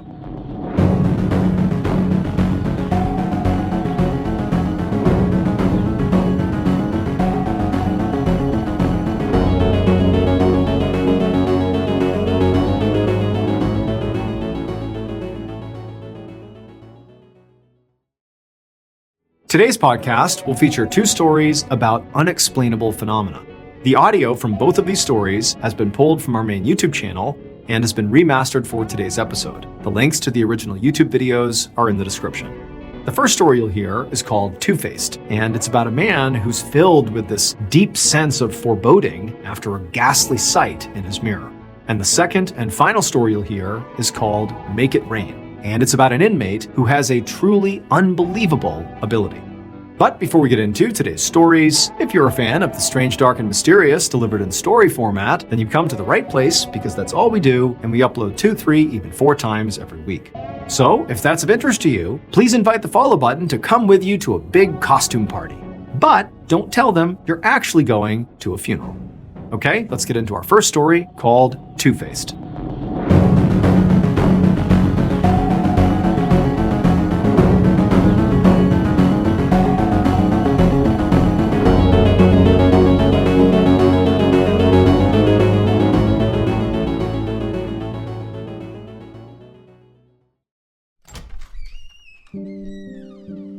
On the night of November 7th, 1860, a 51-year-old American politician walked inside of his modest 2-story home in Springfield, Illinois. This politician was totally exhausted, but he was also really happy because in his hand he had a telegram that confirmed he had won an election that he had worked so hard for and he wasn't sure he was going to get. And so earlier that night, this politician had been out basically partying and celebrating this huge victory, but now he was totally beat and ready for bed. Once the politician was inside his house, he picked up an oil lamp to light the way, and he walked through his house to his study, where he put the lamp down on his desk. He put the telegram saying he had won this election next to the lamp, and then the politician just collapsed into his sofa to fall asleep. But before he closed his eyes, this politician looked over at a mirror on the wall, and what he saw in the mirror made him gasp, and he sat upright and looked at it like he couldn't believe what he was seeing. In this mirror, this politician was seeing his own face, reflected as it should be, but then next to it was another face, and it was not his. It kinda looked like him, but it actually looked more like a corpse, like a dead person was looking out at him from this mirror. And so the politician, he stood up and began walking over to the mirror to get a closer look, but as he got closer, the dead person's face disappeared, and all was left was his own reflection. And so he's like, okay, I must have been dreaming that, that can't have been real. And so feeling very unsettled, this politician just went back over to the couch and he laid back down thinking, okay, just forget about that, go to sleep. But again, he glanced over at the mirror, and now that he was laying down again, he saw the two faces again, his own and this dead person's face. And at this point, he stood up and rushed out of the room into his bedroom where his wife was. Now, his wife was a very devoted spiritualist, and so the politician thought maybe he could tell her about what he saw in the mirror, and she could interpret it and tell him what it meant. And so he sat down and he told his wife about what he had just seen, and she would sit there for a minute pondering what her husband had just said, and then her expression on her face just totally changed. She went from intrigued to very upset, and in a quivering voice, she would tell her husband that what this meant was he would serve honorably in the office that he had just been elected to for 1 term, he would get re-elected, but he would not survive the 2nd term. Now, when the politician heard this, he immediately rejected it. And he said to his wife, there's no way that's true. I probably didn't even see a face in the mirror. I'm probably just so tired, I imagined what I saw. So let's just forget about it. But his wife was not consoled, and she fell into his arms sobbing as if he had just been diagnosed with some fatal illness. And over the next several days and weeks and months, this politician's wife continued to be so upset about this potential death omen that the politician had apparently had, even though, again, the politician is constantly telling his wife, come on, there's no way that's actually going to happen. And sure enough, over time, the politician's wife did sort of stop being so scared all the time that her husband was going to die, and the politician himself, he just kind of forgot about what he had seen in the mirror that night. So he would go on to serve his 1st term in this elected office. He would be re-elected for a 2nd term. And then during his 2nd term, on April 14th, 1865, this politician and his wife were out at a play in Washington, D.C. And during the last act of the play, a man named John Wilkes Booth famously snuck up behind Abraham Lincoln, who was this elected politician. He was the president of the United States in his 2nd term. And John Wilkes Booth shot Abraham Lincoln in the back of the head, killing him. And so, Abraham Lincoln would indeed not survive his 2nd term, just like the mirror death omen had predicted.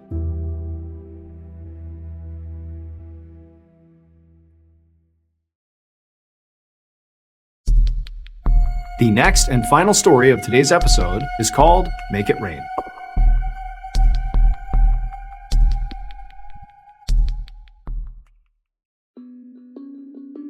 On February 24th, 1983, a 21-year-old man named Don Decker walked into a funeral home in the tiny rural town of Stroudsburg, Pennsylvania, where Don's grandfather's funeral was being held. And as soon as Don walked inside, he saw his grandfather's casket open for viewing at the front of the room, and then he also saw lots of his family members and friends of his grandfather kind of kneeled around the casket and, sitting in the front seats of this funeral home, and everybody is quietly crying and kind of consoling each other. But Don, he walks in and he doesn't talk to anybody in his family, doesn't talk to any of the friends, he doesn't go up to his grandfather's casket. Instead, Don sat down in the very last row of seats, he folded his arms and just scowled angrily as he looked around the room. Unlike everybody else inside of this funeral home, Don was not remotely sad. He was instead just totally angry. In fact, as he was sitting there, he was clenching his fists so hard out of fury that his fingernails were practically cutting into his skin. Don had come to this funeral home directly from the Monroe County Correctional Facility, where he was serving a 4 to 12-month sentence for receiving stolen property. The jail had granted Don a furlough, which is a temporary leave of absence, so he could go to his grandfather's funeral. And Don had jumped at the opportunity, mostly just to get out of jail for a minute, but now that he was actually at the funeral, he kind of regretted going.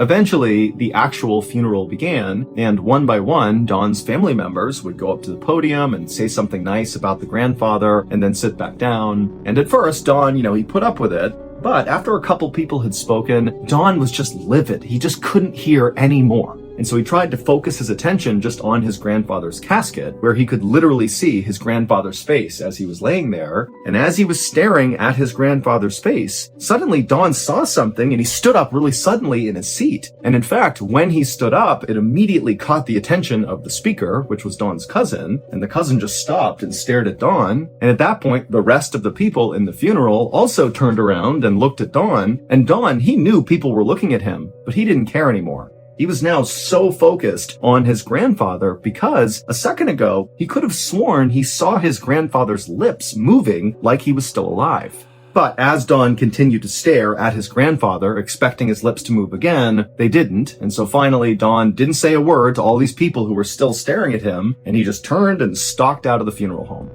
Once Don was outside, he thought for a second about heading to the home where he knew his whole family would be going after the funeral, but Don just could not face being around that crowd again, and so instead, he headed to his friend's home. It was this couple named Bob and Jeannie Kiefer, and the reason Don wanted to see them is he knew they were just kind of laid-back people who would not ask him a lot of questions, and they would just kind of let him have some peace and quiet. And really all Don wanted between now and 2 days from now, when he had to go back to jail when his furlough ended, was just to have some peace and quiet.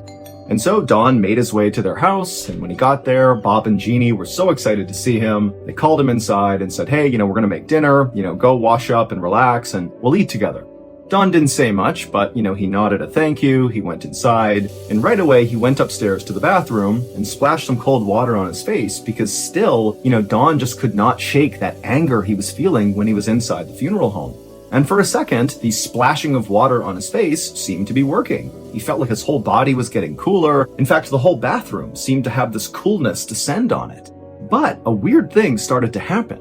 Don, as he's feeling this kind of cool come over him, he realized it was actually getting so cold in the bathroom, literally, like physically cold in the bathroom, that it was becoming uncomfortable, like he was cold. And then when Don just happened to look up at the mirror right in front of him, he could have sworn for a second he saw on the edge of the mirror the face of an old man wearing a gold crown.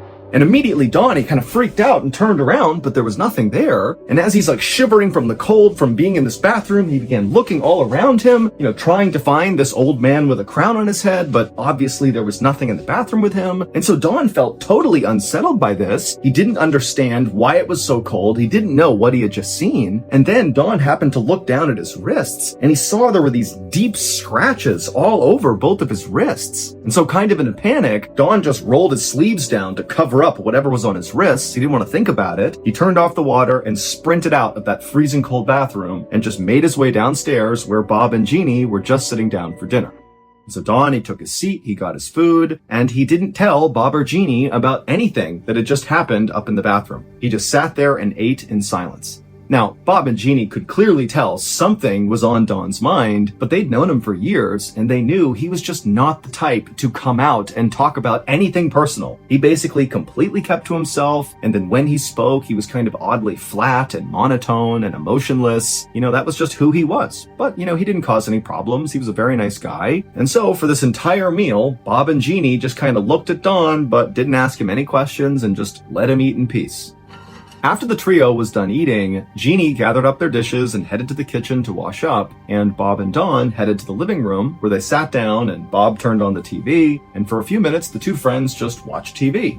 But at some point, Bob realized when he looked over at Don that Don was not really looking at the TV. He was actually looking down at the ground. It was like he was just sitting there motionless, just staring off into space. And Bob thought to himself, wow, Don must be catatonic with grief here from losing his grandfather. But Bob, he felt really bad for Don, but he had no idea what to say to him. He knew Don was not about to launch into some deep story about how he was feeling. And so Bob just sat there and said nothing, hoping that, just his physical presence next to Don was comforting in some way to Don during this really difficult time.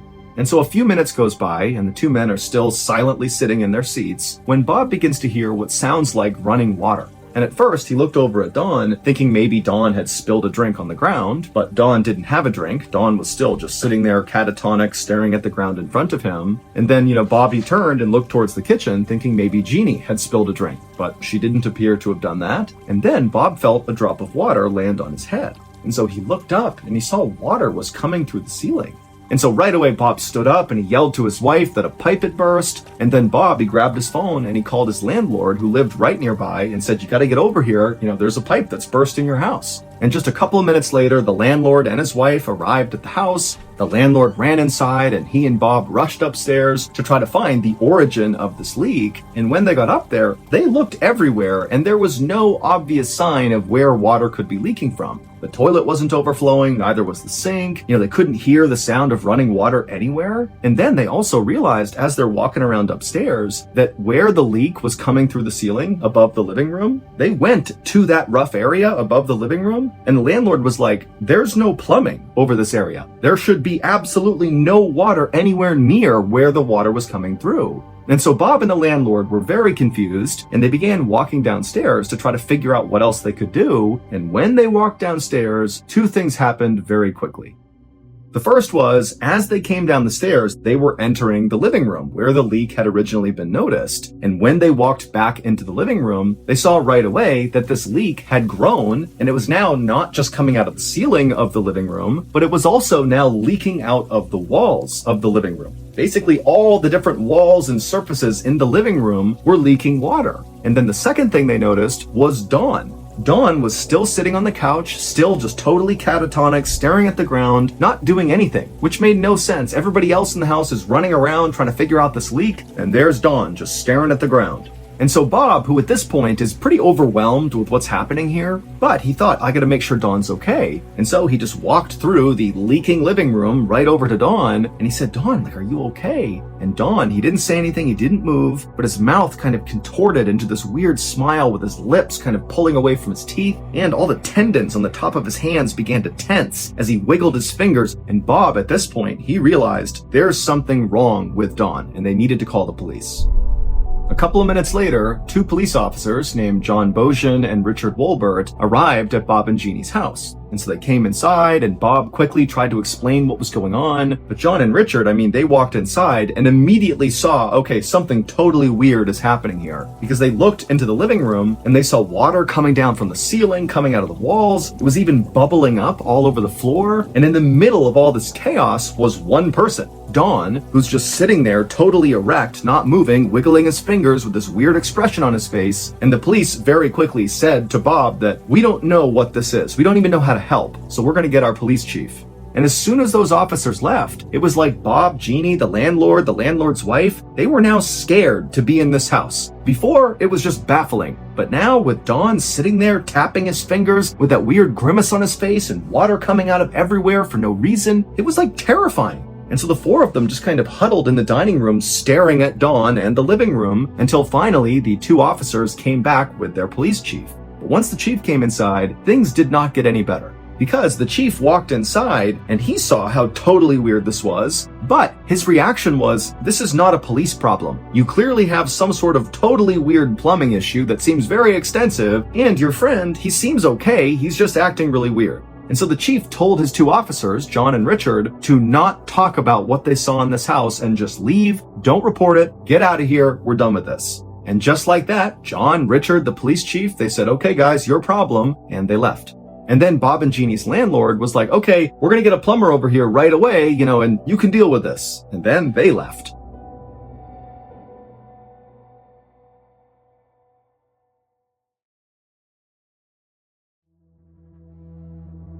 And so Bob and Jeannie at this point are totally unsettled, and they just stood in the dining room staring over at the living room where Don was just sitting there tapping his fingers, water's leaking all around him. And then finally a plumber came to the house and they searched the whole house and they could not find anywhere where there was a leak. It literally didn't make sense that the living room was still leaking water. And so Bob, he contacted his landlord and said, what do you want me to do? And the landlord said, you know what? I don't know. We'll send out more plumbers tomorrow. We'll figure it out.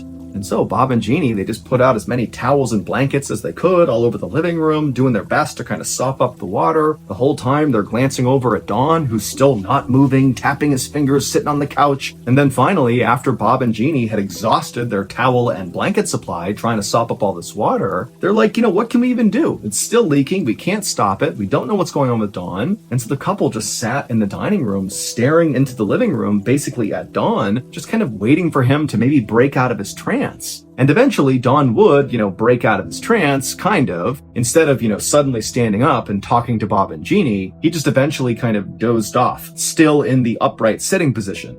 And so at this point, Bob walked over to Don just to check on him and make sure he was breathing and that he was okay. And so he checked and, he was, Don was okay. But Bob noticed that on Don's neck were all these dark red scratches and marks, like someone had been strangling him. And then also on the inside of Don's collar was a little bit of blood. And so Bob, he calls over Jeannie and he's like, what do you make of this? And she's like, I don't know. This whole thing, I don't know what's going on here. And so the couple decided they would just go to bed. Don seems like he's okay. He's sleeping on the couch. We can't fix the water, so that's all we can do. And so the couple, they went upstairs, they went to bed, and the next morning when they came back down, the living room was still leaking, and Don was wide awake again, back in that sitting position, tapping his fingers with this bizarre grimace on his face. And all day that day, and all day the next day, that's where Don would stay, in that position, only stopping to fall asleep, still in that position. And over those 2 days, all these plumbers and different people came over the house, and nobody could figure out where this leak was coming from. And so the water just continued to pool inside of the living room. And then finally, on February 26th, so 2 days after Don had arrived at Bob and Jeannie's house, Don suddenly stood up. He didn't say a word to Bob or Jeannie. He just walked out of the house. And as soon as he did, all the water that was leaking out of the ceiling and the walls stopped. Don would go back to prison, and when he walked into his cell, his cellmate took one look at Don, and apparently the look on Don's face was so unsettling that the cellmate immediately called over one of the guards and said, you gotta get me out of the cell. I can't be in here with this guy. And so this cellmate and the guard, they both turned and looked at Don, and Don, he was at the back of the cell and he was facing both of them. And when they looked at Don, that totally weird grimace came across his face, the same one he had on as he sat in Bob and Jeannie's house for those 2 days. It was the same expression. And with that expression on his face, in this totally creepy kind of hollow voice, he says to the two men, I can make it rain. Now, the cellmate was terrified of Don and was practically screaming for the guard to let him leave the cell, but the guard, who was definitely unsettled by Don and his behavior, he was less scared and more just kind of intrigued with what Don had just said, and he said, okay, hey Don, if you can make it rain, then why don't you make it rain in the warden's office? And after the guard said this, Don's expression, that kind of creepy, weird smile he had, it grew larger and larger until he had this totally bizarre smile on his face, exposing all of his teeth. At this point, the guard now felt totally terrified of Don and understood why the cellmate was so scared of him, and kind of instinctively, the guard just turned and ran into the warden's office to tell the warden what was going on with this guy. But when he got into the warden's office, he looked at the warden, Dave Keenhold was his name, and he was sitting at his desk doing some paperwork, and Dave looked up at the guard, and the guard realized on Dave's chest, his shirt, there was this wet spot that was growing slowly all over his chest, and it was almost like the warden didn't realize it was happening. And so Dave looks up at the guard and he's like, what's going on? And the guard, he just points at Dave's chest and says, look! And so the guard told the warden about what he had just witnessed in the jail cell and how he had kind of jokingly told Don to make it rain in the warden's office, and now there's this wet patch on your shirt, what's going on here? And the warden, he looked down and he was just as caught off guard by this wet spot on his shirt. And so he leapt up and he and the guard ran back to Don's jail cell, and when they got there, they couldn't believe what they saw. Water was pouring out of the ceiling. It was coming out of the ground. Even the bars were leaking water. And there was Don in the back of the jail cell, standing there with that terrible smile on his face, and his fingers were contorting, all the tendons were all tight in his hand, and his cellmate was practically crying, huddled in the corner. And so right away, Warden Keenhold moved the cellmate out of that cell, put him in another cell, and then shut the cell where Don was. And then the warden called a plumber to come out here and stop this leak from wherever it was coming from. But the plumber came to the jail, and no matter where he looked, he could not find anything that would cause this leak inside of this jail cell. It just didn't make sense. And in fact, the plumber was so scared of Don, who the whole time this inspection is happening, he's standing in the back wiggling his fingers with this bizarre look on his face. The plumber was so scared of Don that after he told the warden that he couldn't find a leak, he just left without even being paid. He just had to get away from Don. Now, Warden Keenhold had no idea what was happening with Don, but he could tell it was well beyond his own expertise, and frankly, he had no idea who he should call about what was going on. And so he just called the jail's minister and asked him to come over and see what was going on. But when the Reverend got there and saw Don and saw all the water in the cell, he too had no idea what to do. But when the Reverend walked up to the bars to get a closer look at Don, Don began to move in the cell as well towards the Reverend. And Don, he would stop about halfway through the cell, and when he did, the Reverend stopped as well, and they were kind of looking at each other, and then Don, he raised up his right arm into the air. And when he did, more and more water began pouring into the cell, and also this terrible rotting smell filled the entire jail. It smelled like death. And the Reverend, he was horrified by it, and Don, he was just grinning with his arm up, and then he brought his arm down and began rubbing his hands together and just staring at the Reverend. At this point, the Reverend grabbed his Bible and began reading passages accusing Don of being possessed by Satan, and he was reading all these passages from the Bible to try to banish this evil spirit from Don. And then suddenly Don just let out this horrible guttural scream that was so loud, the Reverend had to stop and cover his ears, and so did the warden and the guard and the cellmate. And then after he let out this horrible scream, it was like Don snapped back to reality and he just collapsed on the ground and began sobbing. It would take Don a long time to finally open up about what the heck had just happened to him, but he would eventually open up to his friends Bob and Jeannie. And while his explanation for what he went through did explain some aspects of what occurred between February 24th and 26th of 1983, it did not explain everything. Don and his grandfather had been very close. However, when Don was just 7 years old, his grandfather began abusing him physically.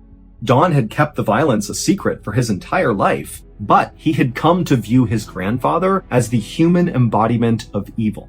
And so when his grandfather passed away, Don frankly was relieved to find out his grandfather was dead. But when he went to the funeral and he saw all of his loved ones talking about his grandfather as being this incredible person, so loving, so kind, it totally infuriated Don.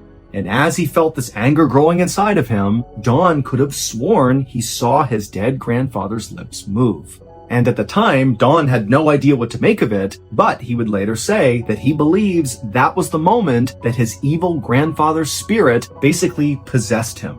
And Don would say when he got to Bob and Jeannie's house, he began to feel like there was something wrong with him, but he couldn't stop whatever it was. It was like there was somebody else in his brain making him do and say things that he didn't want to do, but he just couldn't stop it. And so he had gone upstairs to the bathroom in Bob and Jeannie's house, hoping to splash some water on his face and make himself feel better. And that was when he saw that old man's face. Well, that face was his grandfather's face. He was wearing that crown. And Don would say he thinks the reason he was wearing a crown is because it signified he had all the power over Don. And then also Don had those scratches on his wrists, which he thought was his grandfather as well. He went downstairs and tried to tell himself that everything was okay. But after Don sat down on the couch, he said he couldn't move anymore. It was like his grandfather had totally took over, and he locked him on the couch with that bizarre contorted expression, and he kept moving Don's hands around. And then obviously the water began leaking in the room for no reason, which Don says was entirely his grandfather. He was just trying to scare all of Don's friends and Don himself. It was his way of tormenting Don a little bit more. And then again at the jail, when the same scene kind of unfolded, Don believed it was his evil grandfather inflicting just a little bit more pain and torment. For almost a decade after this happened, everybody involved in this didn't really talk about it publicly. Especially the police and the jailers. They did not talk about what they witnessed because they were worried talking about it publicly would make them look like crazy people and they'd get fired. But eventually, in the 90s, 9 people, including 4 police officers and the jail warden, would officially go on the record and testify to what they saw happening. And it would include Don seeming totally deranged and in a trance-like state as water just poured into these rooms that he was in. To this day, we do not have an explanation for what happened to Don. The only explanation that seems to make sense is that Don really was possessed by his evil grandfather. Also, it should be noted that Don never made it rain again. The only times that happened were in Bob and Jeannie's house and in that jail cell from February 24th to February 26th, 1983. After that, Don lived a totally normal life.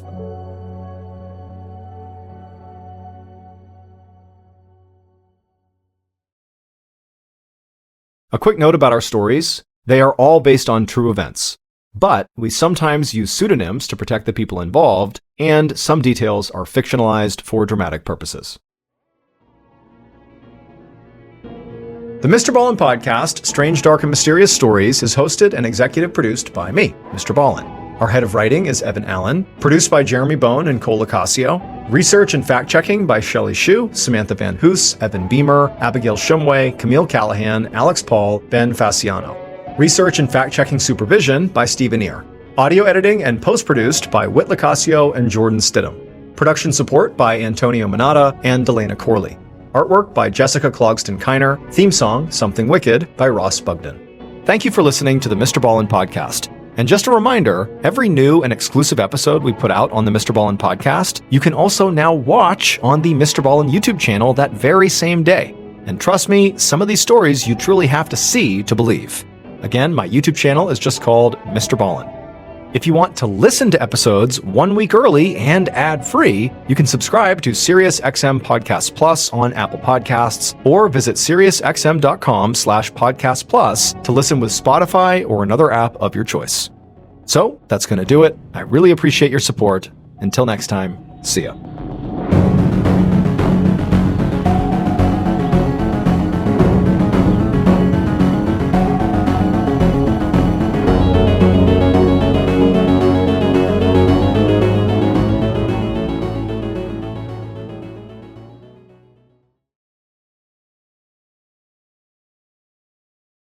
Before dawn in March of 1997, a police captain was patrolling the outskirts of a small town in North Carolina when up ahead he saw there was this Jeep parked on the shoulder of the highway with its headlights on. Now, the vehicle was suspicious enough that the captain pulled over and he walked up to the Jeep. And as he got closer to it, he heard the engine running and he saw the driver's side window was down, but when he walked around to that side of the car, he saw nobody was inside. However, as he was standing there, a cell phone on the passenger seat began to ring. But before we get into today's story, if you're a fan of the strange, dark, and mysterious delivered in story format, then you've come to the right place because that's all we do. So if that's of interest to you, the next time you go on vacation with the follow button and all your friends, be sure to take lots of pictures. But when you post those pictures to social media, be sure you first systematically Photoshop the follow button out of every picture. Okay, let's get into today's story.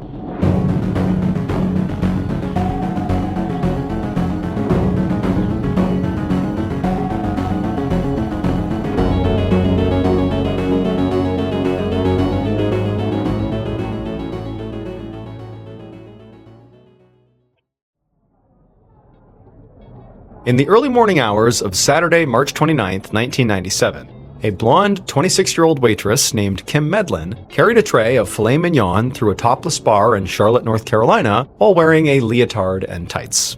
She made her way through the cigar smoke-filled room, past the stage where all the half-naked women were busy pole dancing. Kim worked here at the men's club 3 or 4 nights a week, and for the most part, she liked the job. It paid well, and by working the night shift, it left her days free, so she could focus on her 2 real passions, which were taking care of her horses and decorating her brand new house. So Kim and her husband Bridger had recently bought a 7-acre plot of land outside the nearby town of Monroe, where Bridger had actually grown up. They'd spent the past year building their dream home, including a barn for their 3 horses, and now that the construction was done, they had finally started moving in and decorating. Now, as Kim delivered the filet mignons to a table of middle-aged businessmen, she glanced over at the clock on the wall, and she felt a surge of excitement when she saw that there was less than an hour left in her shift. Kim had the next 3 days off, and she planned to use all that free time to finish some of the smaller moving projects that still needed to get done, like just unpacking boxes and hanging some pictures. So she flashed the businessmen a smile and then went to check on her other tables. An hour later, a little after 2 a.m., Kim walked out the back entrance of the bar, now wearing a baggy sweatshirt instead of her work uniform, and she called out a goodbye over her shoulder to some coworkers, and then walked over to where her red Jeep was parked along the side of the building. She got in, dropped her purse onto the cow print seat cover on the passenger seat, turned on the car, and then turned on some music for the hour-long drive home. A half an hour later, Kim drove south down Old Charlotte Highway, a secluded 2-lane road that was pretty much deserted at this hour. She used to find this commute kind of relaxing, but lately, it had been making her nervous to be driving alone late at night. And the reason for that was because a couple of weeks ago, while she was driving home from work around this same time of night, she'd been involved in a really scary road rage incident. Another vehicle had come up from behind and started tailgating her and honking their horn at her repeatedly for really no apparent reason. Kim had been afraid that this was a customer from the men's club who was now following her home, and it freaked her out so much that she'd actually pulled over into a convenience store parking lot because she saw there was a police car parked in there as well, and so she'd gone right over to the officer to ask for help. He'd promised to go and try and track down this road rager, and he'd even sent out a broadcast over the police radio, telling all the other officers to keep an eye out for Kim's car on the night she was working in case anyone gave her more trouble. And so now, even though, that road rager had never been caught, Kim did feel better knowing that the police had her back. But again, because the road rager had not been caught, she was still a bit scared about driving home alone. So tonight, to calm her nerves, she fished out her cell phone out of her purse and just called her husband, Bridger. When he answered, he told her that he was actually on the road too. He was still driving back from a gig DJing at a prom in a town 2 hours away, but he was almost home. After chatting for a few minutes, Bridger told Kim that he was actually pulling into their driveway and that he would call her right back once he got inside the house. So Kim said fine and said goodbye, and they hung up, and she kept on driving. Then, about 15 minutes later, so a little before 3 a.m., her phone rang, and it was Bridger again, calling back like he had promised he would. And he asked Kim if she was close, and she told him that she was just passing by Union Station Restaurant, which meant she was maybe about 20 minutes away from home. Bridger said he was pretty tired and he was getting ready for bed, and in case he was asleep by the time she got in, he wished her goodnight. And Kim said goodnight back, and then she hung up, and she put her phone down on the passenger seat. But just as Kim turned her attention back towards the road, a sudden bright light almost blinded her. She looked in the rearview mirror and saw headlights right behind her. About an hour later, Kim's husband Bridger sat up in bed and looked over at the clock on his nightstand. It was 3:59 a.m., an hour after having spoken to Kim. I mean, she should have been home 20 minutes after that phone call, and she still wasn't back. So he got out of bed and he checked every room in their 2-story house, but Kim wasn't in any of them. There was no sign of her. Then Bridger looked out the window and he saw her Jeep wasn't in the driveway either. So at this point, he hurried into the kitchen and he picked up the phone and he dialed Kim's cell phone number. And it rang a few times, and then a strange male voice answered. Bridger asked who he was speaking to, and the man told him he was a police officer with the Monroe Public Safety Department. Bridger asked him, okay, well, where's my wife? And the officer told him that he didn't know. He had just come across a red Jeep idling on the side of the road and found this phone inside of it, and it was ringing, and so he answered it. But he said, there's nobody here.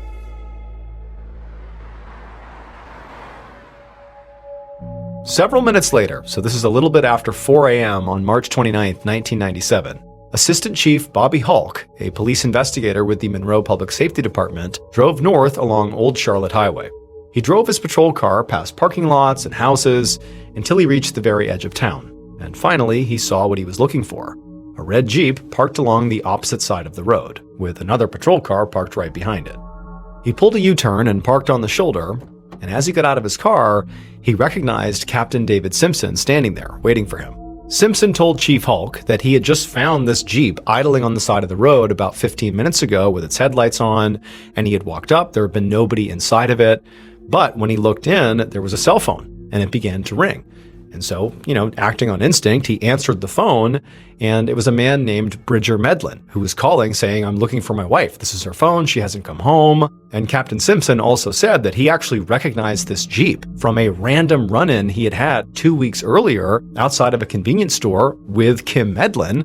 And so he put it together and he's like, okay, Bridger's calling. This is definitely Kim's car, but Kim's nowhere to be found. And Hulk actually recognized Kim's name because he actually happened to be friends with Kim's husband, Bridger. And so he pulled out his flashlight and he began looking inside the Jeep, and right away he saw there was a wallet lying open on the passenger seat.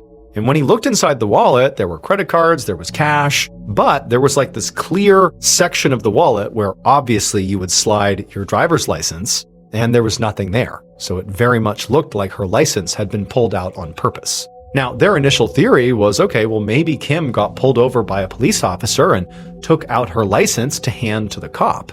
But in a department as small as Monroe's, there were only a few officers on duty at this time of night. And when Assistant Chief Hulk asked Captain Simpson, had any of the on-duty officers pulled anybody over that night, Simpson was already all over it. He had checked. And he said, no, none of our officers pulled anybody over.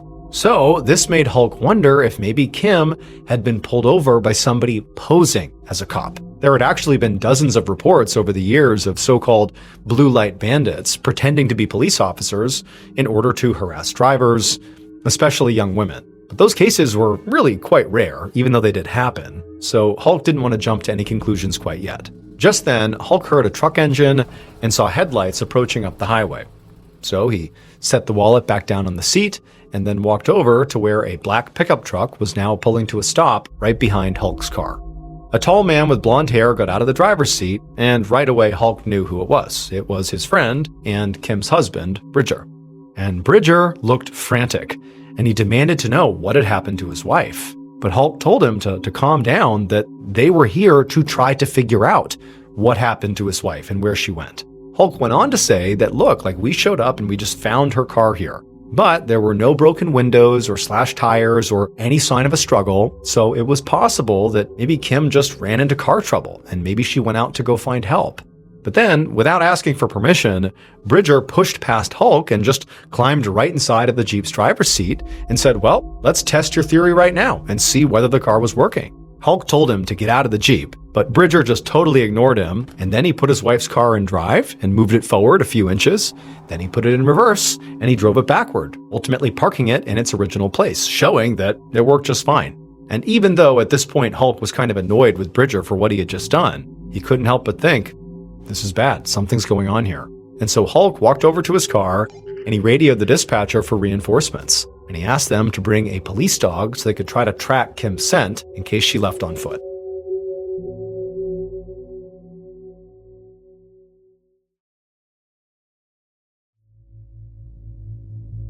A few minutes later, 2 more police cars pulled up to the scene, and a few officers and a police dog got out. Hulk opened the doors to the Jeep, and the dog went in and sniffed around, getting familiar with the scent of Kim's belongings. Then the dog seemed to pick up a trail on the ground, and so the officers told Bridger, who clearly wanted to go with them, to stay put, stay with your truck, and then they followed the dog down the road for about 100 yards or so until it turned onto a driveway. Hulk and the others followed the dog up this long driveway towards a small house nestled in the trees right off the highway, and the dog sniffed all the way up to the garage and then stopped. That was where Kim's trail ended, and so Hulk went up to the house and rang the doorbell, and a minute later, a man answered. And despite the late hour, he looked totally awake and not particularly surprised to see cops at his door. Hulk asked the man who he was and whether or not he had seen or heard anything unusual in the past couple of hours near his property. The man said his name was Nathan Hargett, and about an hour ago, so maybe around 3:45 a.m., he'd been woken up by a strange car loitering near his garage. Nathan said he hadn't recognized the car, but he noticed that it had Texas plates, and that there also had been a woman with blonde hair in the back seat. Hulk asked Nathan for permission to search his property, and Nathan told them to go right ahead. And so Hulk directed the other officers to search the inside of the house, while he clicked on his flashlight and headed over to the garage. When he got there, he turned the handle of a door on the side of the garage, and he found it was unlocked. So he pushed the door open, and he shined his flashlight inside, but all he saw was a truck and some gardening tools. There was no sign of Kim. By the time dawn broke around 6 a.m. that morning, this had become officially a missing persons case. So police began a search of the woods around the Old Charlotte Highway with help from members of the community. Meanwhile, Hulk and Simpson went back to the station to speak to one of the dispatchers who had been on duty that night. After speaking to that homeowner, Nathan, and searching his house and his garage, he had been ruled out as a suspect. So now they were focused on finding that car with the Texas plates that Nathan had seen loitering outside of his garage. So they were hoping that maybe there was a report of a traffic stop or maybe a suspicious car in the area or anything that might help figure out who was driving that car. But the dispatcher said again that really there had been no stops, nothing that night. However, there had been one incident in the area that night. It was around 2 a.m., so it was about an hour before Kim was last heard from. They'd gotten a call about a car that had run into a ditch not too far from where Kim's Jeep was found. Hulk asked who had responded to that call, and the dispatcher said it was car 491, which was driven by a young rookie officer named Josh Griffin. Hulk immediately gave Officer Griffin a phone call and asked if he had seen or heard anything unusual while he was out responding to that car in the ditch. But Griffin said no. He actually said that his shift was over around the time that driver had flagged him down for help, so he had actually just called for a tow truck, and when it got there, maybe a little bit after 2:30 a.m., Griffin said he just went home. Hulk hung up the phone feeling pretty disappointed. Bridger said the last time he heard from his wife Kim was around 3 a.m., so if this car was already being towed away by 2:30 a.m., then it definitely was not the same car that Nathan saw loitering outside of his garage, and the driver of that car in the ditch was likely not a suspect. Hulk sighed in frustration, but then another idea occurred to him. He asked Captain Simpson to elaborate on that random run-in he had had with Kim a couple of weeks earlier. Now, this was sort of a long shot to bring it up again, but Hulk wondered if maybe the same driver from the road rage incident could have maybe come back and, maybe chased Kim off the road or something. Simpson said he would go dig up the report that he had filed on the incident, and then he left to go find it. About half an hour later, Hulk sat at his desk reading through a copy of the road rage police report. It said that in the very early morning hours of Saturday, March 15th, so exactly 2 weeks before Kim's disappearance, Kim had pulled into a convenience store and flagged down Captain Simpson and another officer named Roger Griffin. So Officer Josh Griffin is the one who responded to the car stuck in the ditch. Officer Roger Griffin is actually Josh's father, and he was with Captain Simpson that night. So the report said that Simpson and his partner, Roger Griffin, had actually caught up with the car that was harassing Kim a little bit further down the road. There were two men inside the car, Eric Williams and George Connell, and they claimed that they thought Kim was actually the one harassing them by flashing her lights at them. And so to Simpson and to Griffin, it seemed like a big misunderstanding, so the officers had just let them go. But Hulk, now looking at this through a very different lens, felt like he needed to speak to Eric and George regardless. And so in the report, he found the contact information for Eric and George, and he called them both up. But it turned out they both had airtight alibis for the night of Kim's disappearance. But even still, it struck Hulk as very odd that Kim had gone missing from her car on the same road at the same time of night and on the same night of the week as the road rage incident just 2 weeks earlier. And he had a hard time believing it was all just, one big coincidence. The next day, just after sunset on Sunday, March 30th, Hulk drove down Westwood Industrial Drive, a deserted dead-end street at the edge of town, about 2 miles from where Kim's Jeep was found, and as he was driving, he saw at the end of the street there were a couple of police cars parked there, and so he pulled his own car behind them, and he got out. He walked into the trees where he could see the beams of several flashlights moving around in the darkness, and as he got closer, he saw officers putting up police tape around a small clearing. And then, on the ground in that clearing, he saw a pair of feet in sneakers poking out from underneath a pile of roofing shingles and branches. The police had gotten a call earlier that evening from two men who were part of the community search effort for Kim, and they said to police that they had found a body in the woods in the spot, but they hadn't touched it. And so now with Hulk on the scene, the forensics team removed the shingles and branches that were covering the body, and Hulk pulled out his flashlight and knelt down to get a better look. And he saw right away it was a deceased woman, and it was definitely Kim Medlin. She was only wearing a pair of shorts, a bra, and a sweatshirt that had been pulled up over her head. One side of her face was very badly beaten, and there were also cuts and bruises all over her neck, and there were some scrapes on her knees. And her necklace and wedding ring were still on, so her killer had not robbed her. Hulk stood back as the forensics team untangled Kim's sweatshirt from around her wrists so they could collect clippings of her fingernails, in case she had maybe scratched off a trace of her killer's DNA. And as Hulk watched one of these forensics officers go to put the sweatshirt inside of an evidence bag, he suddenly noticed something and shouted for the officer to stop. Hulk stepped closer and he shined his flashlight on the sweatshirt's fabric, and it revealed a shoe print. And so he told the officers to send that sweatshirt to the crime lab and see if they could figure out the size and type of shoe that had left that print. But while he would have to wait for those results, he knew he had a couple of other big clues to help narrow down a suspect. The first was the location of Kim's body. Westwood Industrial Drive was known as Lover's Lane, so basically a secluded, out-of-the-way spot where people often went to be alone. And the fact that Kim's killer had thought to take her there meant they were probably a local and familiar with the area. Now, it was still theoretically possible that she'd just been run off the road by some stranger for some reason, or, maybe a customer had followed her home from work, or maybe it was a blue light bandit impersonating a police officer. But the second big clue was that there was no sign of a struggle at Kim's Jeep. And because of that, Hulk did not think she had been kidnapped by a stranger. He thought it was far more likely that she had gotten out of her car for somebody that she knew and trusted. The very next day, Monday, March 31st, Hulk sat down in an interrogation room with his friend and first murder suspect, Kim's husband, Bridger. Bridger had been really pushy and really in some ways over-involved in the investigation from literally the moment Kim's Jeep was found.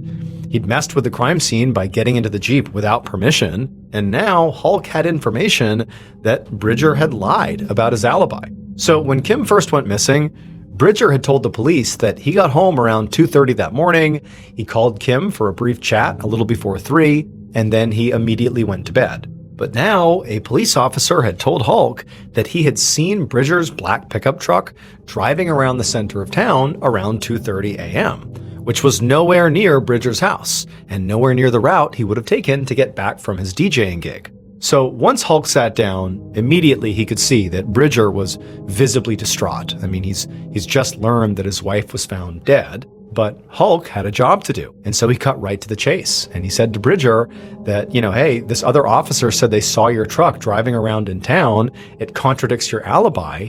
Why did you lie? And right away, Bridger exploded. He was so mad.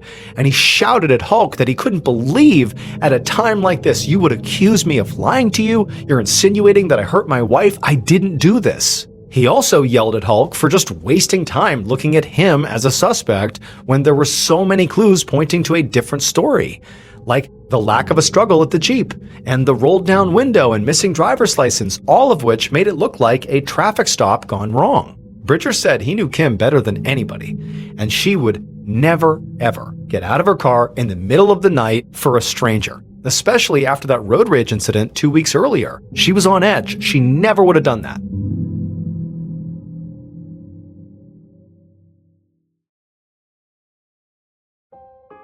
When Hulk left the interrogation room a few minutes later, he told his team to track down security footage from around town on the night Kim was killed to see if there was proof that really Bridger was driving around when he said he was home. Because right now they had no evidence to show he was lying, and they actually just had to let Bridger go. But when Bridger was leaving, he'd been so angry and so defensive, it sort of made Hulk think that maybe Bridger did this. And in fact, the fact that Bridger had brought up that his wife would never have gotten out of the car in the middle of the night for a stranger, well, that only reinforced that she might have gotten out of the car for you, Bridger, because she knew and trusted you. But also, Hulk was thinking that Another person or group of people that Kim might have gotten out of the car for would be police. Now, Hulk already knew that there were no police that pulled anybody over that night, but somebody could have pretended to be a police officer, a blue light bandit. That was a theory that did sort of make sense. Hulk thought about that bulletin that had gone out over the police radio 2 weeks ago, telling officers to be on the lookout for Kim's Jeep at certain times of the night because of that road rage incident.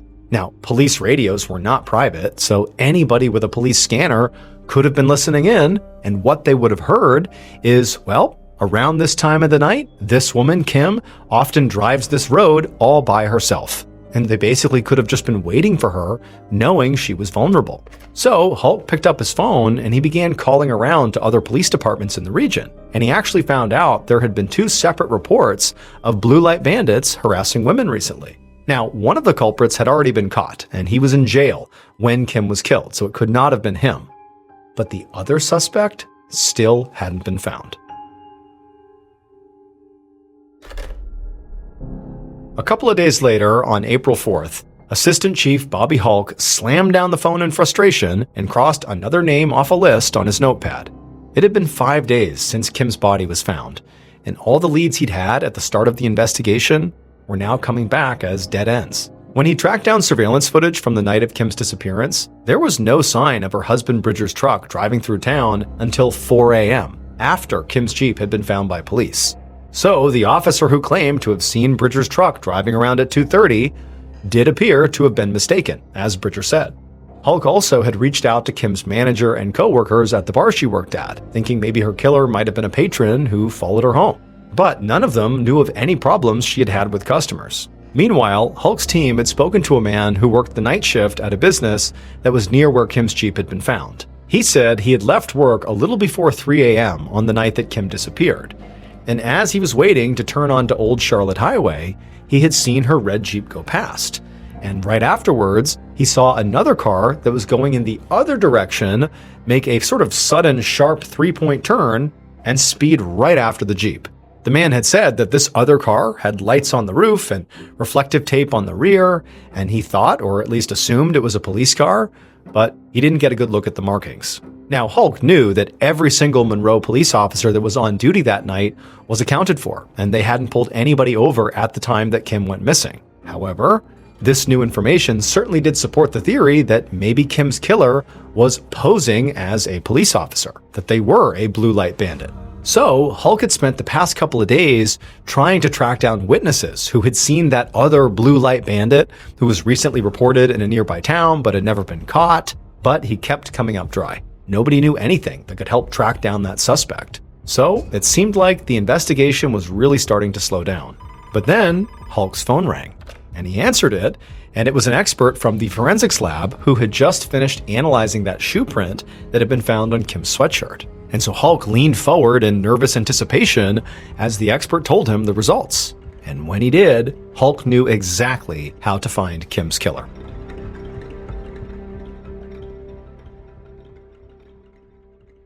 Based on that shoe print, witness testimony, and other forensic evidence, this is what police believe happened to Kim Medlin on March 29, 1997.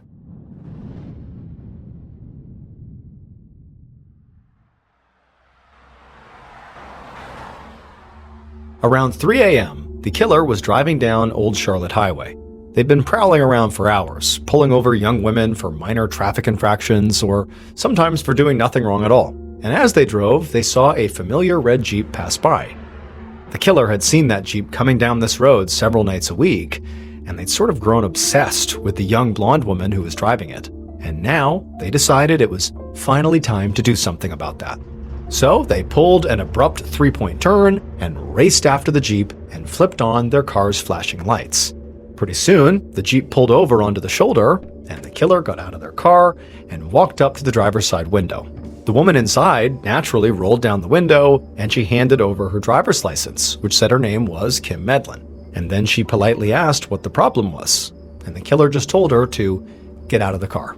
Now, Kim was visibly confused, but she did as she was told. And once she was out of the car, the killer slapped a pair of handcuffs onto her wrists and then dragged her over to their car and tossed her in the back seat. Then the killer got in the driver's seat of their car as Kim began crying and insisting that she didn't do anything wrong. Why was she being arrested? But the killer wasn't listening. Their mind was racing as they realized that even though they'd been dreaming about this moment for weeks, they actually didn't really have a plan for what they would do next. And so after a moment, they pulled over and just idled for a minute while they figured out what their next move was going to be. And then an idea came to them. They put their car in drive and continued down the highway. And as they turned onto a secluded dead-end road, Kim in the back seat suddenly got very quiet. And so the killer picked up on that and looked in the rearview mirror and saw her moving around, fiddling with something behind her back. And the killer suddenly realized that in all their excitement, they'd forgotten to lock the rear doors. The killer immediately tried to lock their doors with the power locks, but before they could, the rear door opened and Kim jumped out of the moving car. And so the killer came to a hard stop, they leapt out of the car, and they ran back for Kim, who was lying in the middle of the road, her hands are still cuffed behind her, and without even thinking, the killer lifted up their flashlight, and they smashed it into Kim's head, and then they stomped on her back and broke her neck. But the killer wasn't done. They reached down and they put their flashlight around Kim's neck, basically put it up against her throat, and then they pulled back on their arms, basically creating sort of a noose around her neck with this flashlight. And they held it like that, and they pulled as tight as they could until Kim stopped moving. After that, they dragged her body off the road and into the woods, where they removed her handcuffs and covered her body with branches and debris to hide it. Then the killer went home and cleaned up their car, making sure there was no evidence that would tie them to the murder. But they didn't realize they had actually left behind one crucial piece of evidence at the scene, that shoe print on Kim's sweatshirt. The print had a very distinct V-shaped pattern on the tread, which made it very easy to identify. And so weeks later, the forensics lab traced that print back to a shoe that was made by the Thorogood Company, a supplier of military and uniform footwear. And that particular model happened to be the exact same shoe issued to officers in the Monroe Public Safety Department, which meant Kim's killer was not just posing as a police officer. They were a police officer. The killer was Officer Josh Griffin, the off-duty rookie cop who had responded to a car in a ditch about a half an hour before Kim went missing. It would turn out Josh had learned the details about Kim's vehicle and late-night driving patterns from his father, Officer Roger Griffin, after his father told him about that road rage incident that he and Captain Simpson had responded to on March 15th. And so Josh had basically been on the lookout for Kim's Jeep ever since. Josh Griffin was arrested on May 30th, 1997, about 2 months after Kim's murder. He was eventually convicted of first-degree kidnapping and murder and sentenced to life in prison. As for his motive, the best we can offer is he became obsessed with Kim and attacked her.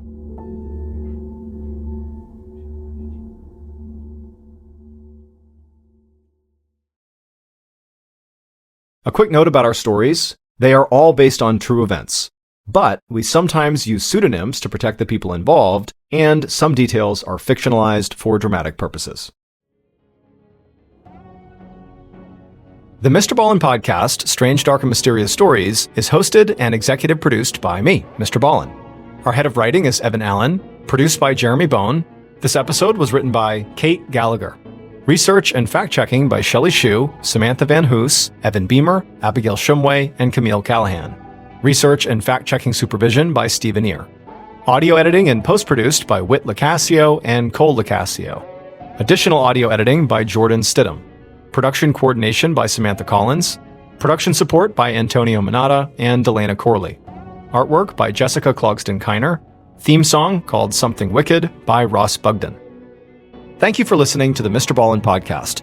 And just a reminder, every new and exclusive episode we put out on the MrBallen podcast, you can also now watch on the MrBallen YouTube channel that very same day. And trust me, some of these stories you truly have to see to believe.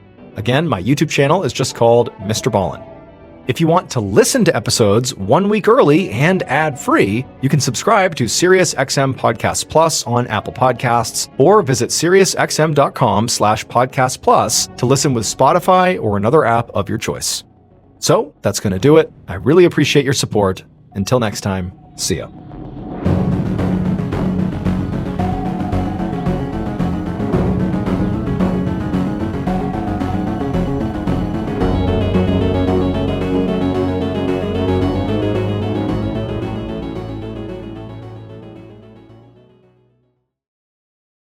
Today's story has a very surprising ending, and I do sort of tip off what actually happens early-ish on in the story, but I'd be very surprised if people actually pick up on it and put it together before I reveal what actually happened at the end of the story. But before we get into that story, if you're a fan of the strange, dark, and mysterious delivered in story format, then you come to the right podcast, because that's all we do, and we upload 4 times a week: Monday, Wednesday, Thursdays, and Fridays. So if that's of interest to you, please offer to make the follow button a nice fresh bowl of oatmeal. Except don't use milk, use glue. Okay, let's get into today's story.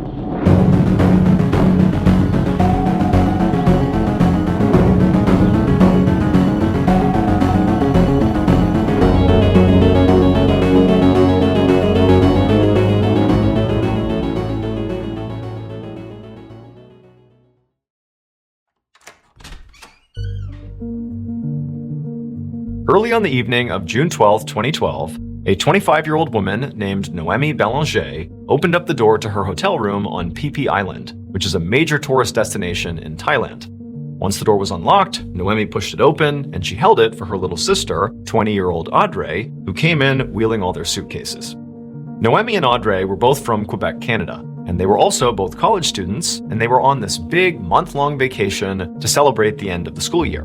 They had been in Vietnam for the past 3 weeks, and today they had arrived in Thailand, and their plan was to stay here for a bit before finally heading back to Quebec. But for right now, Noemi in particular was feeling really exhausted. I mean, there was a lot of travel getting here today, and the past 3 weeks had been loads of travel, and Noemi was kind of hitting a wall. And so as soon as she got into the room, all she really wanted to do was just flop down on the bed and just lay there for a little while. But she had also become a fairly experienced traveler by this point, and she knew before she did that, she just wanted to make sure that, the bed was cleanly, make sure there were no bed bugs or, unclean sheets or something. And so she went over and pulled the sheets back and checked, and the sheets were pristine. It was beautiful. The room felt super nice. And so she just flopped down on the bed and just enjoyed the air conditioning. And at the same time that she was doing this, Audrey, who very likely was also feeling all the, the symptoms of travel over so many weeks. I mean, she likely was very, very tired. But she, instead of laying down, went right into the bathroom and started getting ready for the night. And Noemi sort of understood why. So while the girls were in Vietnam, they had met these 2 really nice guys who were from Brazil, and they had kind of hit it off, and they had left today to go to Thailand, and wouldn't you know it, it turned out those guys, their itinerary included them coming to Thailand today. And so it was kind of like this revelation at the end of their time in Vietnam that they would not have to say goodbye basically forever, but instead, the good times could keep on rolling in Thailand. And so the plan was that night they would meet up with these 2 guys, these Brazilian guys, out on the beach and basically party with them and just have a fun night. Now, Noemi was looking forward to this night out with these 2 guys, but she also had a little bit of apprehension about it. I mean, these guys were perfectly nice, and she and her sister had spent time with them in Vietnam, and really things had been fine. But, Noemi felt like Audrey was a little bit more naive and sort of like easier to be taken advantage of than she was. I mean, she was younger than her by 5 years. And also, when the sisters had gone on this trip, their parents had been really apprehensive about, 2 young women traveling alone together all over the world. I mean, they were sort of vulnerable. And so the way Noemi had sort of played it to her parents is, don't worry, I'm the big sister. I'll keep my eye on Audrey. She'll be fine. And Audrey kind of played the role of younger sister and was like, yep, I'll do what my big sister says. And so Noemi sort of felt like she had a responsibility to keep Audrey safe. And so she was feeling a bit apprehensive about whatever they were going to do that night with these guys. It just sort of seemed like things were sort of moving quickly with these 2 guys. They should have maybe just stopped in Vietnam, but they're here. And so who knows what was going to happen. And so Noemi, as she's laying there and Audrey's getting ready, Noemi decides to just give her parents a call. Because one of the things Noemi had been doing over the past several weeks they'd been on this big vacation is sort of constantly updating her parents to assuage their concerns that anything was wrong, with their 2 kids. Noemi wanted her parents to see that she was doing everything she could, to keep her and her sister safe. And so she pulled out her phone and she was about to call her parents when suddenly Audrey appeared from the bathroom and said, "Stop." And she told her, like, hey, remember, it's evening for us, but back home in Canada, it's the middle of the night, so you're going to be waking them up, and they're going to have loads of questions, like, why are you calling in the middle of the night? And probably you're going to have to tell them about, how we're going out tonight with these 2 guys, and they're going to worry. Like, don't do that. Spare them. We will talk to them tomorrow. They don't need to know what we're doing tonight. Everything is fine. And Noemi was thinking, you know what? She's right. This is a bad time to call. Noemi actually forgot, the time change was so significant. And she also, wasn't sure what she would say to her parents about, going out with these two guys because it would raise some red flags. And so Noemi put her phone down and decided, you know what? Tonight's going to be just fine. I just got to let things go. And so she actually climbed off the bed and she joined her sister in the bathroom and began also getting ready for their big night out. A little bit later, Noemi and Audrey left their hotel room and they headed out to the beach. And sure enough, they are right outside of a beachfront bar where the two Brazilian guys they were meeting up with that night. And as the two girls approached, they saw that each of these guys were holding these big buckets. They almost looked like, a toy that a child would use on the sand, to fill it up and make a sandcastle with, like a big, beach bucket. And, the girls, as they're walking over, they're wondering what these buckets were for. And they thought it was maybe like some joke these guys were going to play, or they didn't know what. But as they got closer, they realized that these buckets these guys were holding were filled to the brim with ice and liquid. There was some sort of drink in these buckets. And so the girls walked up to them and they said hello, and very quickly the conversation turned to these big drinks they were holding. And Noemi and Audrey were like, what are those? And the guys told them, these are like these amazing cocktails that you can only get in this part of the world. The girls asked, well, what is it? What's inside of the drink? What makes it so special? And the guys kind of looked at each other and laughed, and they're like, I don't know, just try it. It's really good. It'll make you feel great. Now, Noemi, being the sort of more responsible one, did not immediately begin drinking either of these drinks. Instead, she sort of paused and thought about it. But Audrey, on the other hand, was totally sold. She reached forward, grabbed one of the buckets, and just began chugging this drink. And so Noemi's looking at her like, come on, like you can't just jump into this. We don't know what this stuff is. But, after a couple of chugs, Audrey lowered the bucket and looked at her sister and she just grinned and she handed it back to her guy. And then she told Noemi, like, these taste great. This is awesome. Like, you got to try it. Loosen up. And so at this point, Noemi, she's considering the situation. They were in Vietnam with these guys and these guys were out partying with them. They were drinking with them and, they seemed perfectly trustworthy and they were clearly drinking from these buckets and it didn't seem nefarious. And also, Noemi looked around the beach and suddenly realized that basically everybody had these big buckets, This was not just these two guys. Everybody's drinking this thing. And so Noemi's thinking, okay, well, if they think it's okay and it's sort of normal, in this part of the world, then it's got to be okay. And so she reached forward, grabbed the other bucket from the other guy, and took a big sip.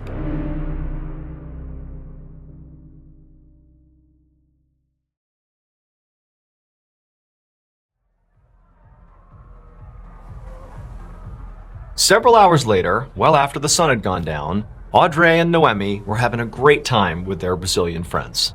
They were still near this beachfront bar. They were actually dancing right outside of it because now there was a DJ blaring some music and there were all these people. And actually the sisters had sort of broken up and were sort of doing their own thing with their respective guy, but they were sort of near enough each other that they could kind of keep tabs on each other. And they were just having a great time.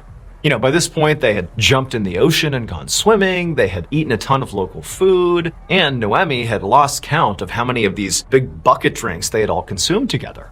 But they were really just having a blast. Noemi's vision was a bit blurry, and she was kind of stumbling, and she'd look over at Audrey, and she was kind of in the same state, as were the two guys they were with. They're buzzed, they're having a great time. And so the two girls and their guys are just out there dancing, doing their thing. It's about 1 a.m. at this point, and Noemi's guy says to her, hey, do you want to head back to the hotel room together? And Noemi's like, yeah, let's go back. But hold on, I want to talk to my sister first. And so Noemi kind of stumbles her way over to Audrey, who's in the middle of this big dance routine with her guy, and she stops Audrey and she whips around, and Audrey's all smiles too. And Noemi's like, hey, do you want to go back to the hotel room? We're going back now. Do you want to come? And Audrey's like, no, I want to stay here. I'm having too much fun. This is awesome. We're just going to keep on dancing. You guys should stay too. But Noemi was like, no, I got to go. We're going to go back. So you sure you want to stay? And Audrey was like, yeah, we'll stay. We'll see you at the hotel soon. Now, typically, Noemi and her sister really rarely separated, especially when they were out drinking and partying, because of all the inherent risks of being alone at night, potentially intoxicated. And so, this was kind of a rare thing for her to break away from her sister and separate.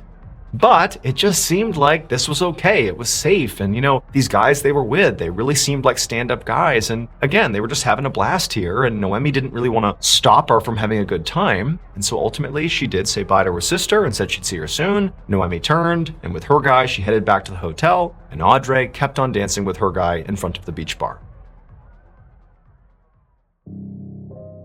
3 days later, on the evening of June 15th, a member of the housekeeping staff at the hotel where Noemi and Audrey were staying walked up to the girls' room and they knocked. And like it had been the past 2 days, they didn't get a response. Because over the past couple of days, the housekeeping staff had not seen anybody come in or out of this room. And now it had gotten to the point where they really had to get in there to clean the room. And basically, if they didn't get a response, this staff member was going to have to unlock the door and just go in there.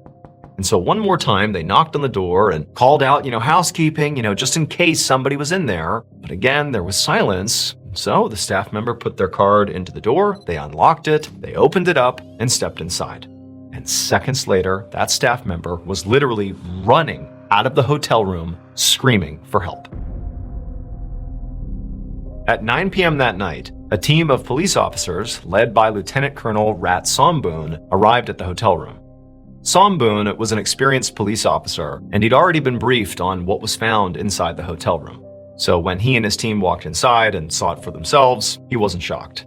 When they got in there, they found 2 women inside. It was Noemi and Audrey Ballen, and both of them were lying in their respective beds, tucked up in their sheets, lying perfectly still, and each of them was completely surrounded by vomit. Somboon estimated that these 2 women had been dead for between 12 and 20 hours, and his first theory as to what might have killed them was alcohol poisoning. That would explain the vomit. This was also a big tourist destination, and clearly these people were tourists, and so maybe they were out partying and they died from alcohol poisoning. However, when Somboon looked more closely at the bodies, he noticed a confounding detail. There was all this dried blood on the girls' gums and also under their fingernails. And so that was not consistent with alcohol poisoning. And so Somboon thought, okay, well, maybe the reason they have blood in these parts of their body is because those are defensive injuries. Maybe somebody attacked these girls and that's how they've been killed. But after doing a cursory check around the hotel room, there was no sign of a struggle or any sort of break-in or anything like that. And so, if there had been some sort of lethal struggle in here, it certainly didn't show. And so Somboon and his team really didn't have any idea what had happened here. They had some ideas, but clearly they needed more information. Specifically, they needed to do an autopsy and a full toxicology report on both women. That would be the only way to really see what happened here. But that would take time. And so while they waited for those results to come in, Somboon decided that what he would focus on instead is trying to figure out what these girls were doing in the hours before they died. Where were they? What did they eat? What did they drink? And who were they with? Over the next couple of days, Somboon and his team interviewed several of the hotel staff.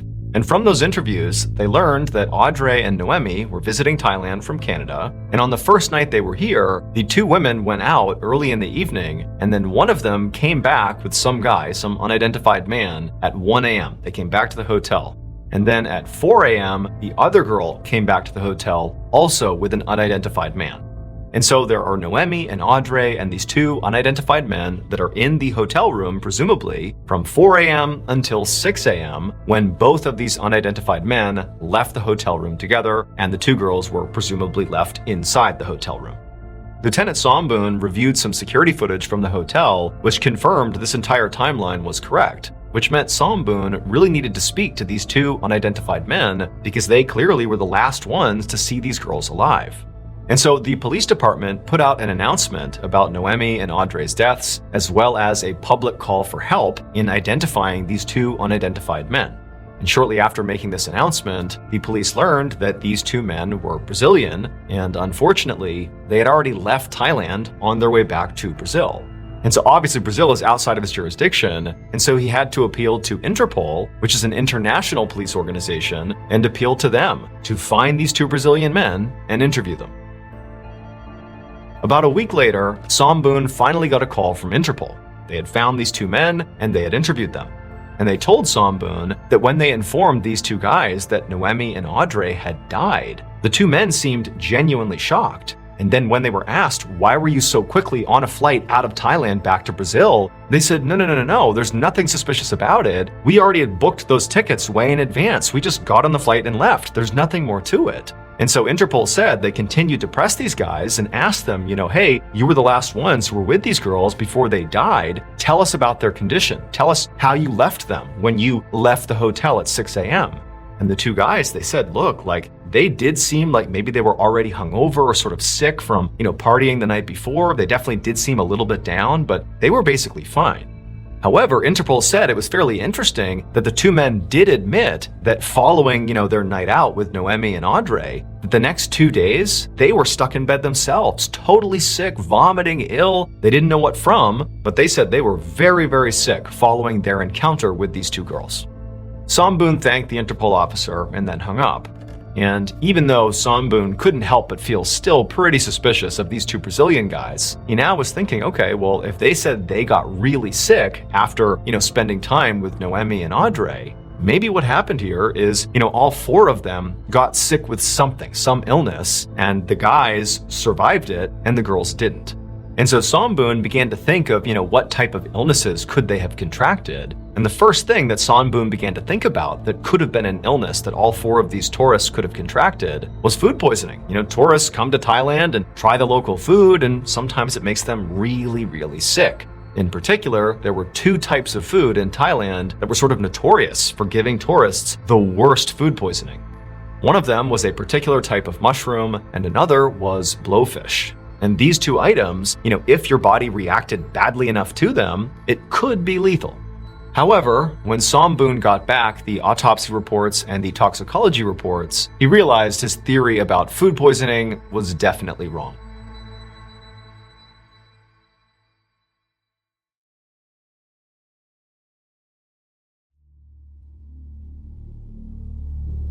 So it would turn out those drinks that the girls had with the guys in those big buckets, they were unique to Thailand. Those are not drinks that are served really anywhere else in the world.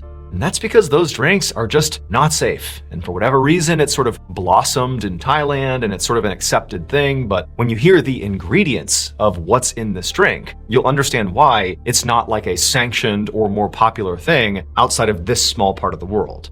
So there is no alcohol in these big buckets of liquid.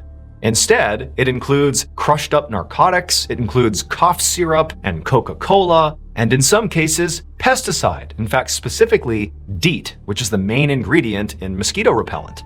And wouldn't you know it, in the reports that Samboon got back, he saw both of these girls clearly had ingested DEET, which again is a highly toxic chemical. However, despite learning this, even though this seemed to be clearly what happened here, this is a DEET poisoning case, Samboon's thinking to himself, how could this have happened? I mean, these drinks, which are called 4x100s, are pretty popular in Thailand, and people are not just turning up dead left and right.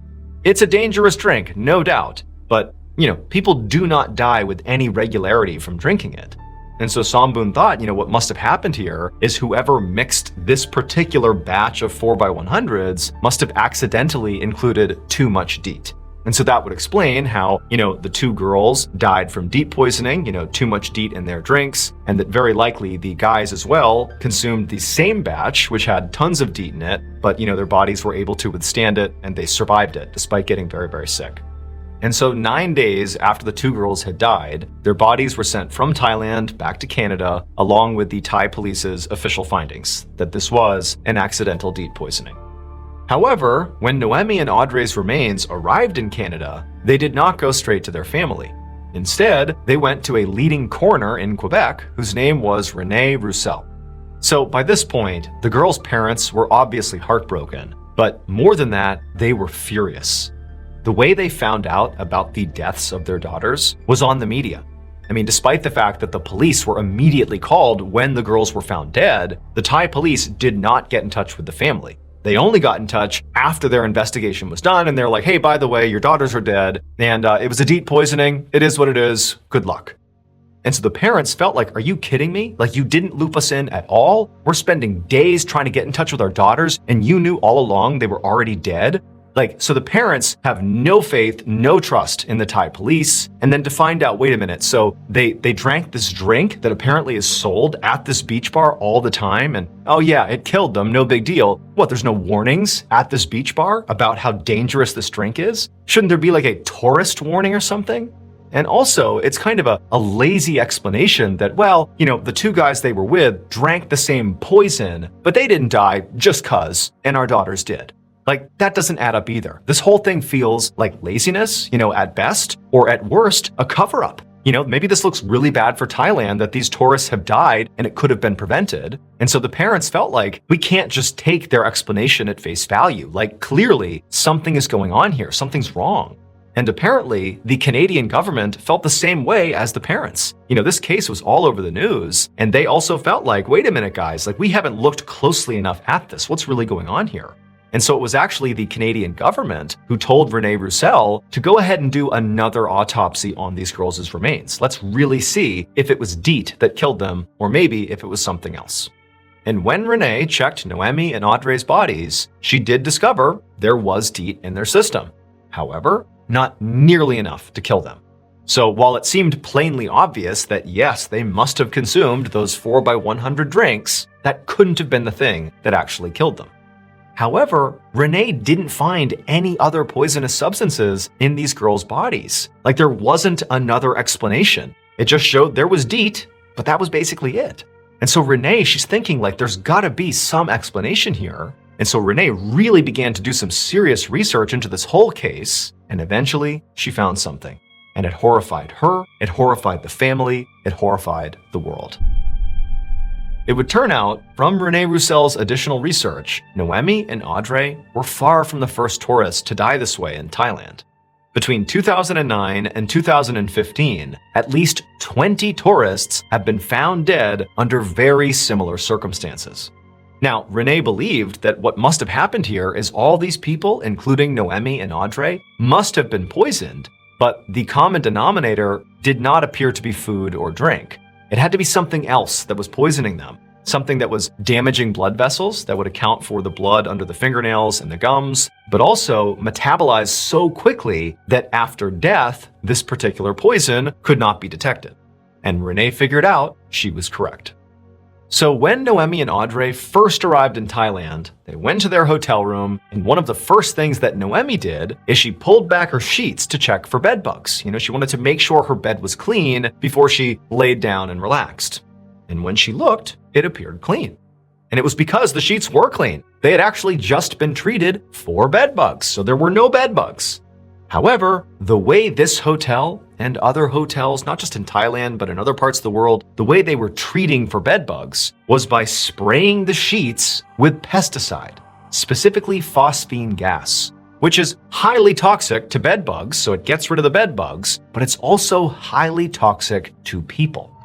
For reference, it is illegal to do this. You're not allowed to spray sheets with pesticide. And so based on all the evidence, it's believed that what actually happened to Noemi, Audrey, and the 2 Brazilian men they were with is that they climbed into those beds on the night they came back, and the men were in there with them for some time, and all 4 of them were being exposed to this phosphine gas. It was going in through their skin, they were breathing it in, and they likely had no idea. And so they're getting sicker and sicker. And then finally, the 2 men, they get up out of the beds and they leave at 6 a.m. They've now been, totally contaminated by this poison, but not enough to kill them. So they go home, and over the next couple of days, they get really sick from their exposure to this gas. But Audrey and Noemi, they didn't leave their bed. They stayed in those beds all night. And unfortunately, as they laid there, their bodies continued soaking in all of this poison, and their bodies just could not handle it. And so it eventually killed them. But despite learning this, and despite the fact that clearly something illegal was done here, you cannot spray your bed sheets in a hotel with pesticide to get rid of the bed bugs. It's incredibly hazardous. You can't do it. Despite that, to this day, no one has been held accountable for these girls' deaths.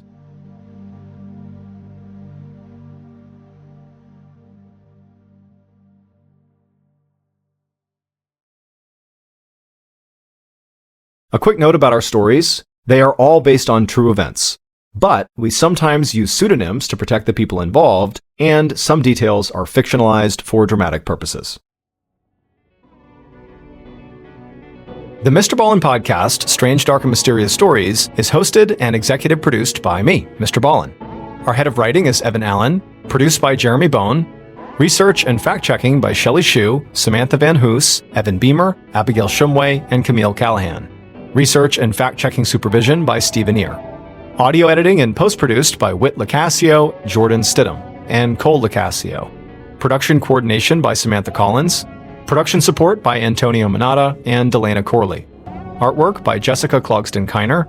Theme song called Something Wicked by Ross Bugden. Thank you for listening to the MrBallen podcast. And just a reminder, every new and exclusive episode we put out on the MrBallen podcast, you can also now watch on the MrBallen YouTube channel that very same day. And trust me, some of these stories you truly have to see to believe. Again, my YouTube channel is just called MrBallen.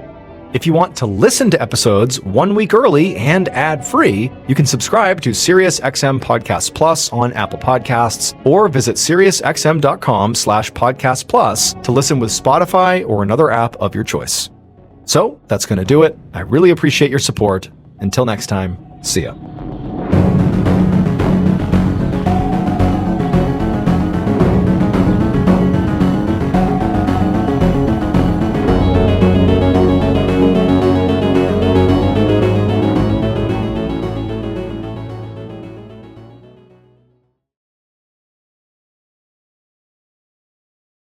Time slowed down as I'm watching this grenade hit my shoulder. As it hit my shoulder, I actually actively thought, okay, you're about to die. There's no escaping it. And I was told I was maybe 30 seconds from death. From my experience growing up, death is a pretty taboo topic. Now I'm around people talking about death all the time. Are you a big cemetery person yourself? I don't know if I'm a big cemetery person. That's a weird way to phrase it, yeah. I do think about death. I want to do more with my life with the second chance. I do have that feeling, but it's not nearly as pronounced as I don't have a fear of death. On today's episode of Storytime with MrBallen, we have a truly unique guest. You'll see in a minute what I mean when I say unique, because what they do, I didn't even know this was a thing, but it definitely is, because when she made her first post back in 2021 about sort of what she does, it went super viral. And sure enough, what she's discovered really is a phenomenon, but it's one that I promise most of you have never heard of. It's fascinating. Not only do we cover what she does, but it also sort of led us to this really deep discussion around death, mortality, and what happens when you die. I didn't expect the conversation to go that way, but that's the way it went, and it was great. It was an amazing conversation. I think you're really going to enjoy it. Also, side note, my voice is terrible, but I was just so excited to get this interview in that we decided to push forward. So I apologize for my voice, but it's because I love all you fans of the strange, dark, and mysterious. And so without further ado, let's get into today's episode.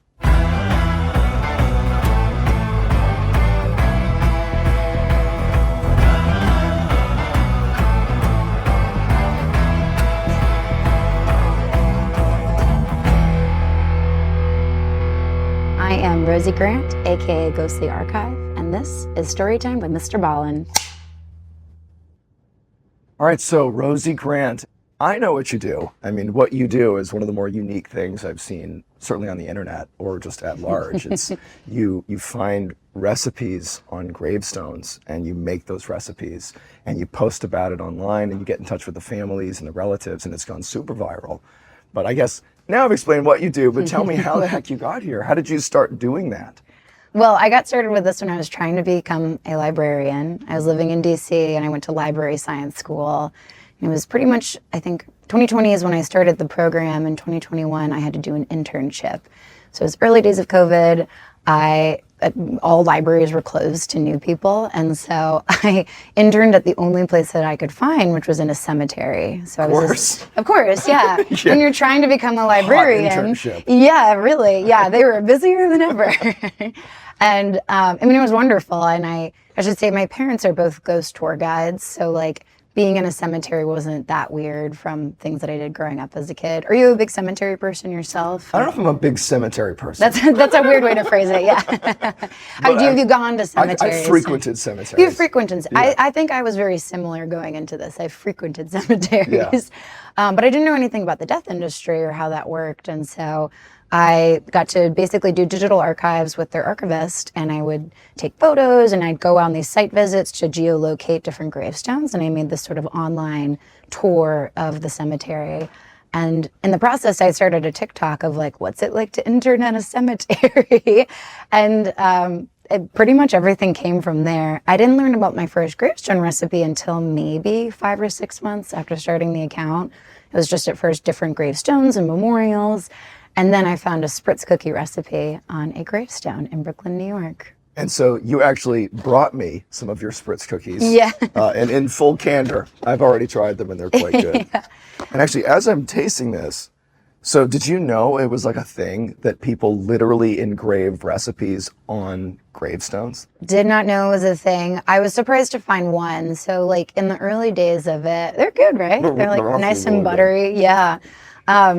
Really good. In the early days of TikToking about different memorials, it was just different interesting gravestones. In Baltimore, there's like a Ouija gravestone, and in other places, there's like these Edgar Allan Poe has an interesting gravestone. So I was just featuring like unusual gravestones around DC. And so when it came to gravestone recipes, I learned about Naomi, who has this spritz cookie recipe in Brooklyn. And I thought, like, what do those cookies taste like? They're on a gravestone. And like, it didn't just say like she liked baking or cooking was important to her. It like literally is the ingredients to make her recipe. So when I posted it on TikTok, it went like super viral, like overnight. Like NPR called me the next day and they're like, what's going on with this? And I was like, I have no idea. Like I've just learned about this woman. And even more so, the number one comment that I was getting from people, of course, people were like, this is so interesting. I've never heard about this. But even more so, I was getting comments like, my mom died a few years ago and I make her cake every year when I miss her. Or my dad died 10 years ago and I make his chili every Sunday and it helps me feel like he's closer to me. And it was just these like really personal food stories of like using food and death, and they blended together when they miss their person. And I was like, there's something here. Like, what is this of like connecting to the lost loved ones through food? And so I was learning more about Naomi when I learned about a woman named Kay, who has a fudge recipe. And then I learned about a woman named Maxine, who has Christmas cookies. And that kind of started the journey of learning about gravestone recipes. You speak about these folks like you clearly have put a lot of time into learning about them, not just their recipe. And it seems like you also have a pretty deep connection with some of the family. Is that fair to say? Yeah, I would say, and through the process of it, it didn't begin that way. And the first three folks who I learned about, they were already very viral and online before I came along. Facebook groups had posted about them, lots of online cemetery groups in the world, and they had all featured these three over the years. But then as I started learning about more folks, and I think when I was at about 8 recipes, families started reaching out and they were starting to say like, I thought my mom was the only one crazy enough to do something like this, like try her cheese dip recipe. And so from there I was like, oh, I need to start interviewing people. And so it became a community archive in the sense of like, I would reach out to the family members. I have this crazy Google map of like where each of the gravestone markers are. I have this insane Google Doc. I have a spreadsheet. This is the library science in me of like the data behind each person, but then with each that would be oral histories. So I would interview the families. It would just be like, who is this person? Who's the person behind the recipe? What does this recipe mean to your family still? And things like that. And I mean, it's at this point now, it's also included traveling. I visited all of the recipes in North America. So I went up to Nome, Alaska, and down to Florida and New Orleans and Nova Scotia and the Midwest and up and down California. And New York State actually has the most gravestone recipes. So I've been all around New York for that reason. Yeah. And so you were studying for your library sciences degree. My mom actually got her library sciences degree. Get out. I'm very familiar with how technically difficult it is to get one of those degrees. That's incredible. Oh, I love that. Is she a librarian or does she work anywhere in that? She's also a writer and she pioneered writing our podcast. Oh my gosh, I'm obsessed with that. Yeah, so yay, librarians. Yeah, that degree is gnarly. But so did you? Yeah. You have this cemetery internship. You go viral with this really unique idea, like basically posting about these spritz cookies from Naomi. How do you go from, well, what I'm doing is I'm getting my library sciences degree on a course to be one of the most like introverted, like quiet, private lives, being a librarian, to now you have this amazing new book called To Die For, a cookbook of gravestone recipes. This is incredible. Is this all the recipes that you've done?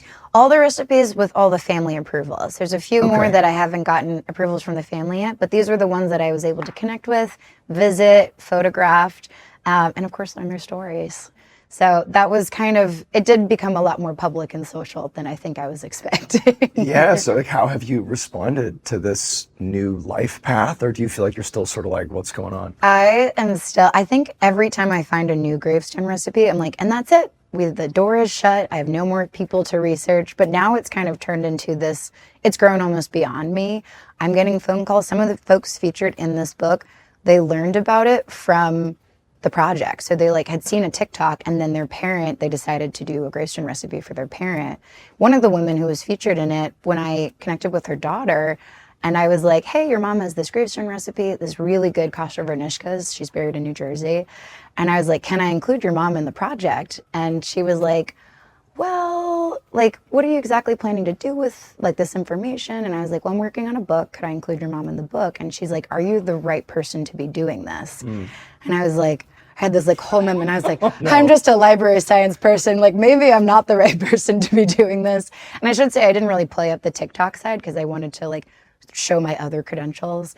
And I was like, well, I was an English major and I was a creative writing minor and I love food writing and all of this stuff. And so she's like, well, there's this TikToker who does gravestone recipes and I think she should be doing this. That's me. And I was like, yeah, exactly. I'm like, she should be doing this. Also, that's me. Yeah. What has this experience of becoming the go-to person to, talk to these families and make these recipes and sort of connect with the dead in a sense, what has that done for, I guess, your relationship with mortality? That's a great question. And I would be curious to hear what your kind of entry point is, because like death, from my experience growing up, death is a pretty taboo topic.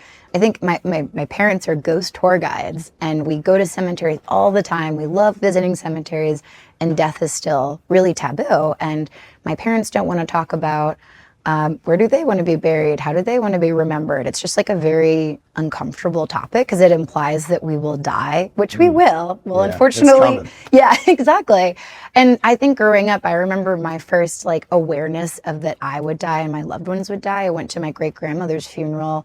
I think I was maybe like 7. And right afterwards, my cousins were planning a trip to Disney World and they invited me. And I said no, because I was like, but what if my parents die? So I didn't go to Disney because I was so scared of like my parents just randomly dying while I was gone.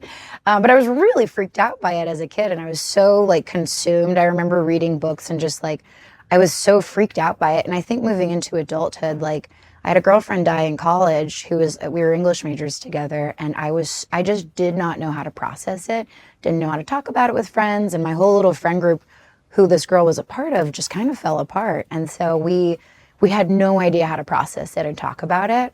So then flash forward to now where I feel like I'm around people talking about death all the time, and it honestly has taught me that it gets easier the more you talk about it, which is kind of why I like gravestone recipes in the sense of like, it's easier to talk about food, to be like, well, what meals do you like? Like, how do you want to be remembered? Like, you make really good cookies. Do you want that to be served at your funeral? Like, maybe you don't even want a gravestone. Maybe you want your ashes scattered somewhere that's important to you. Maybe you like this song and you want this played at your funeral, or you want this on your deathbed.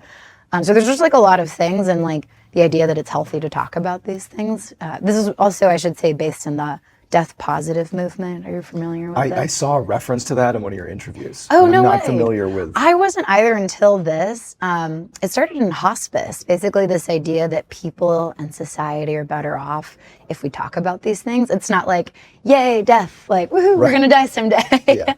But it's healthy if we like talk about these things with loved ones of like, how do you want to be remembered? And again, I think food to me is a much easier access point to it rather than like the sense of like failure or whatever that we'll all die. So yeah, in any case, I think I feel a little bit better about it, but I think I still have a journey to go for getting more comfortable with my own mortality. I'll tell you a quick story about my own feelings around mortality. So I was in the military before I started telling spooky stories on the internet. Hell yeah. And a natural crossover. Yeah, it is. And when I was overseas in Afghanistan, we effectively were ambushed, and a grenade actually detonated quite literally next to me. Oh my God. Yeah, and in fact, when the grenade came over the wall, it's nighttime, I'm on night vision, and so there was a drone overhead that was shining down on us with infrared light you can only see it on night vision. So like to the world, it's pitch black, but in this circle of light that we're in, we can see. Whoa. And on night vision, the light began to strobe, which is actually a targeting system. It means the drone is saying, we're going to attack here. It was a mistake, but I'm basically in a strobe light. Okay. Suddenly I'm in a strobe light as this grenade comes over the wall. It's like chaos. And the grenade kept coming in and out of focus because the light cast on it over and over. And this took a matter of less than a second for the grenade to literally, with just this flashing thing coming. it was like time slowed down as I'm watching this grenade like appear, disappear, it hit my shoulder. And as it hit my shoulder, I actually actively thought, okay, you're about to die. There's no escaping it. And I remember thinking what a bummer it was that it was going to detonate at this point and that my head will be blown off, which is really graphic. But I really But it's like you experienced that, yeah. And I was thinking about how I won't be able to, like my mom won't be able to like see me again. And I was like, oh my God, like that was the pain. It wasn't I'm going to die. It was like my poor mom. And then as the grenade is falling in this fraction of a second, it reached my torso. And again, it's just falling, you know, the speed it takes to fall, but it's everything really did slow down. And I thought, okay, I'm still definitely going to die, but at least my face will be intact. And my mom will see me again. And then by the time it reached the ground, I was like, oh, it might just hit my legs, blow my legs off. I might live. This is pretty good, right? Shoot. And so it detonates, and I was with 6 other guys that I was in the unit with, and it was honestly horrific. I mean, everybody's down, there's a gunfight going on, and I basically was immobile. And I was literally under fire, dragged out to this other alleyway where I'm not safe. There are combatants literally firing rockets and just shooting arbitrarily in our direction. I'm watching tracer rounds, which you can see every period, like when you shoot like 5 rounds in a row, one shows up. It's like a bright light. I'm seeing tracer rounds skipping all over the place. And the people we've just attacked who are attacking us, they're like 15 feet away. At any moment, they could come into this alleyway, and I'm alone in this alleyway because they're dealing with this huge contact down there. And so I have this like, I've been mortally wounded. I can't pull my tourniquets to stop the bleeding off of my kit because I just was so weak from blood loss. And so I can't take off the life-saving equipment. I know I'm dying. And it's not sad. This is where I'm getting to with mortality. And I tell people this story for this reason. I was not sad. It was shockingly matter of fact. I was sitting in an alleyway anticipating that I'm like, okay, I should have died down there at the contact site. Now I'm bleeding to death for sure. Or if I don't bleed to death, the people that we are in the middle of a gunfight with are for sure going to come over here and kill me. And so it was just factual. Like my brain processed it as like, wow, you are about to die. Hard stop. This is in 2014. I was 26 years old. Oh my God. And the thought that was going through my mind, in addition to the matter of factness, as my vision actually went completely gone, I couldn't hear anymore. So I'm like in this black void, but I'm still alive. All I thought about was my wife, Amanda, and we had made the decision to wait on having children before I went on this deployment. I'm like, oh, we'll have time, right? And I was like, man, like, I guess we don't have time. And I pictured her on the couch in our home in Virginia, just like with our cats, just watching TV, and like probably tonight someone's going to tell her that I'm dead. And what I also thought was like, we don't have kids. She's young. She'll be devastated, no doubt, but what's going to happen here is time's going to go on, and she's going to marry somebody else and have a different life. She'll respect me and honor me, but I'm gone. And then I also thought, I wonder what the newspaper will say about my death. Not the story, just will they write Jonathan Allen, like killed in action Jonathan Allen, or killed in action John Allen. It was just like, I wonder if it'll say my full name or John Allen. These are the things that you're going in through of like fire and everything, one near-death experience after another. That's so crazy. And so the one guy who was not gravely injured on this contact, there was like 7 of us. He was our medic, sort of luckily. Oh my gosh. He's up for all sorts of awards. He came over to me, and I could feel him. I couldn't hear or see him, and he put tourniquets on me, and they literally whisked me out, carried me out to a helicopter, and they saved my life. And amazing. So I survived. Obviously, I survived. Here I am. Not a ghost. But you know, the reality for me is that, of course, there was, you know, I had to process this thing, which I really didn't do a good job of. For a while, I actually ignored it. I just never talked about it. It took me 4 years after coming out of Afghanistan to just talk to the guy who saved my life. We're at the same team. We see each other in the halls. We didn't talk. Like, Because you for ever years. recognize that, yeah. But eventually, when I sort of came around to maybe the death positive side of things, I was like, I need to look at this. I looked at it as like a tremendous gift. And it wasn't that like now I have a second chance. Definitely that. The lasting impression it gave me was right now, we are living. And we don't think about it. You don't wake up and think, okay, I better make sure my heart beats and I gotta breathe, circulate my blood. You're You like, just I got live. 100 emails to whatever, yeah. You just live. Yeah. But what I felt in my, almost certainly had I not been rescued, I would have died. I was in the final stages. I was told I was maybe 30 seconds from death. Oh my God. You're ready to die, you just don't know it. And it's, for me, I was very badly injured. I didn't feel anything. If anything, it was just sort of like, yeah, this is it. That said, I'm thinking about my name spelling in the newspaper or something. Yeah. And what it did for me is it made death feel not scary. Wow. And so I want to do more with my life with the second chance. I do have that feeling, but it's not nearly as pronounced as I don't have a fear of death. Yeah. I simply know death is coming.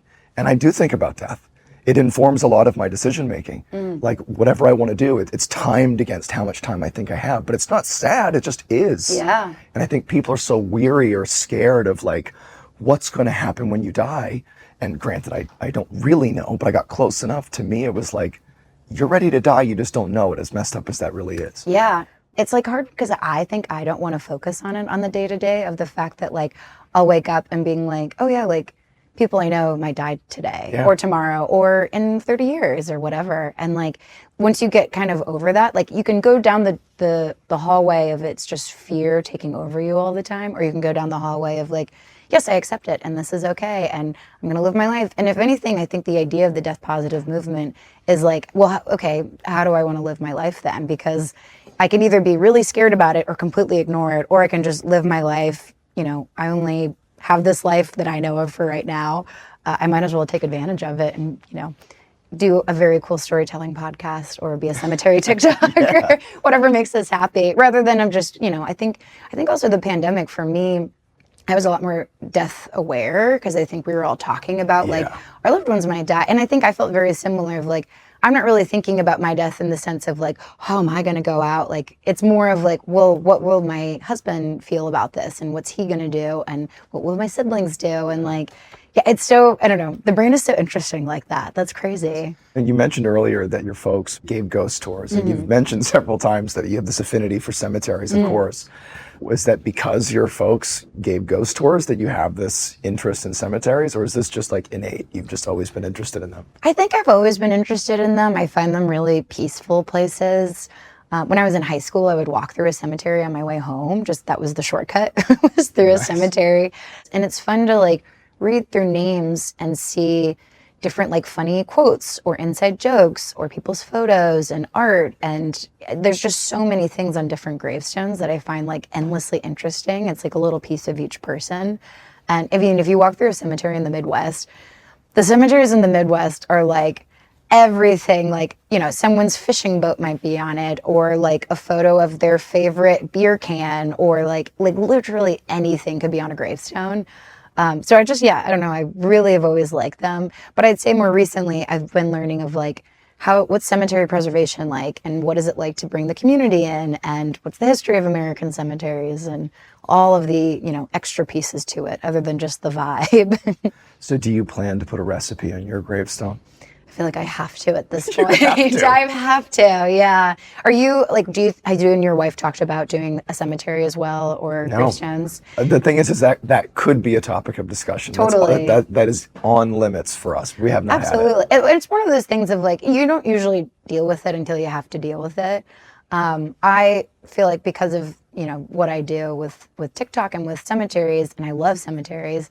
Of course. Yeah, I mean, I feel like it's a exciting topic. So I'm working with Congressional Cemetery where I interned, and I am getting a plot there with my husband, and we're talking about like, do we want to be cremated? Do we want this type of burial space? Do we want our ashes scared? Because you can buy a plot and just have a memorial, but not have your body there.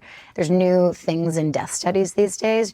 Aquamation is the new cremation, where you essentially are, it's the same result at the end of you just have some like organic materials, but it's just through water. Your body is run through water for like a month, and then you turn into this material. Versus cremation is just, you're fired up, and in a matter of minutes, basically, you turn into the material. So aquamation's an option.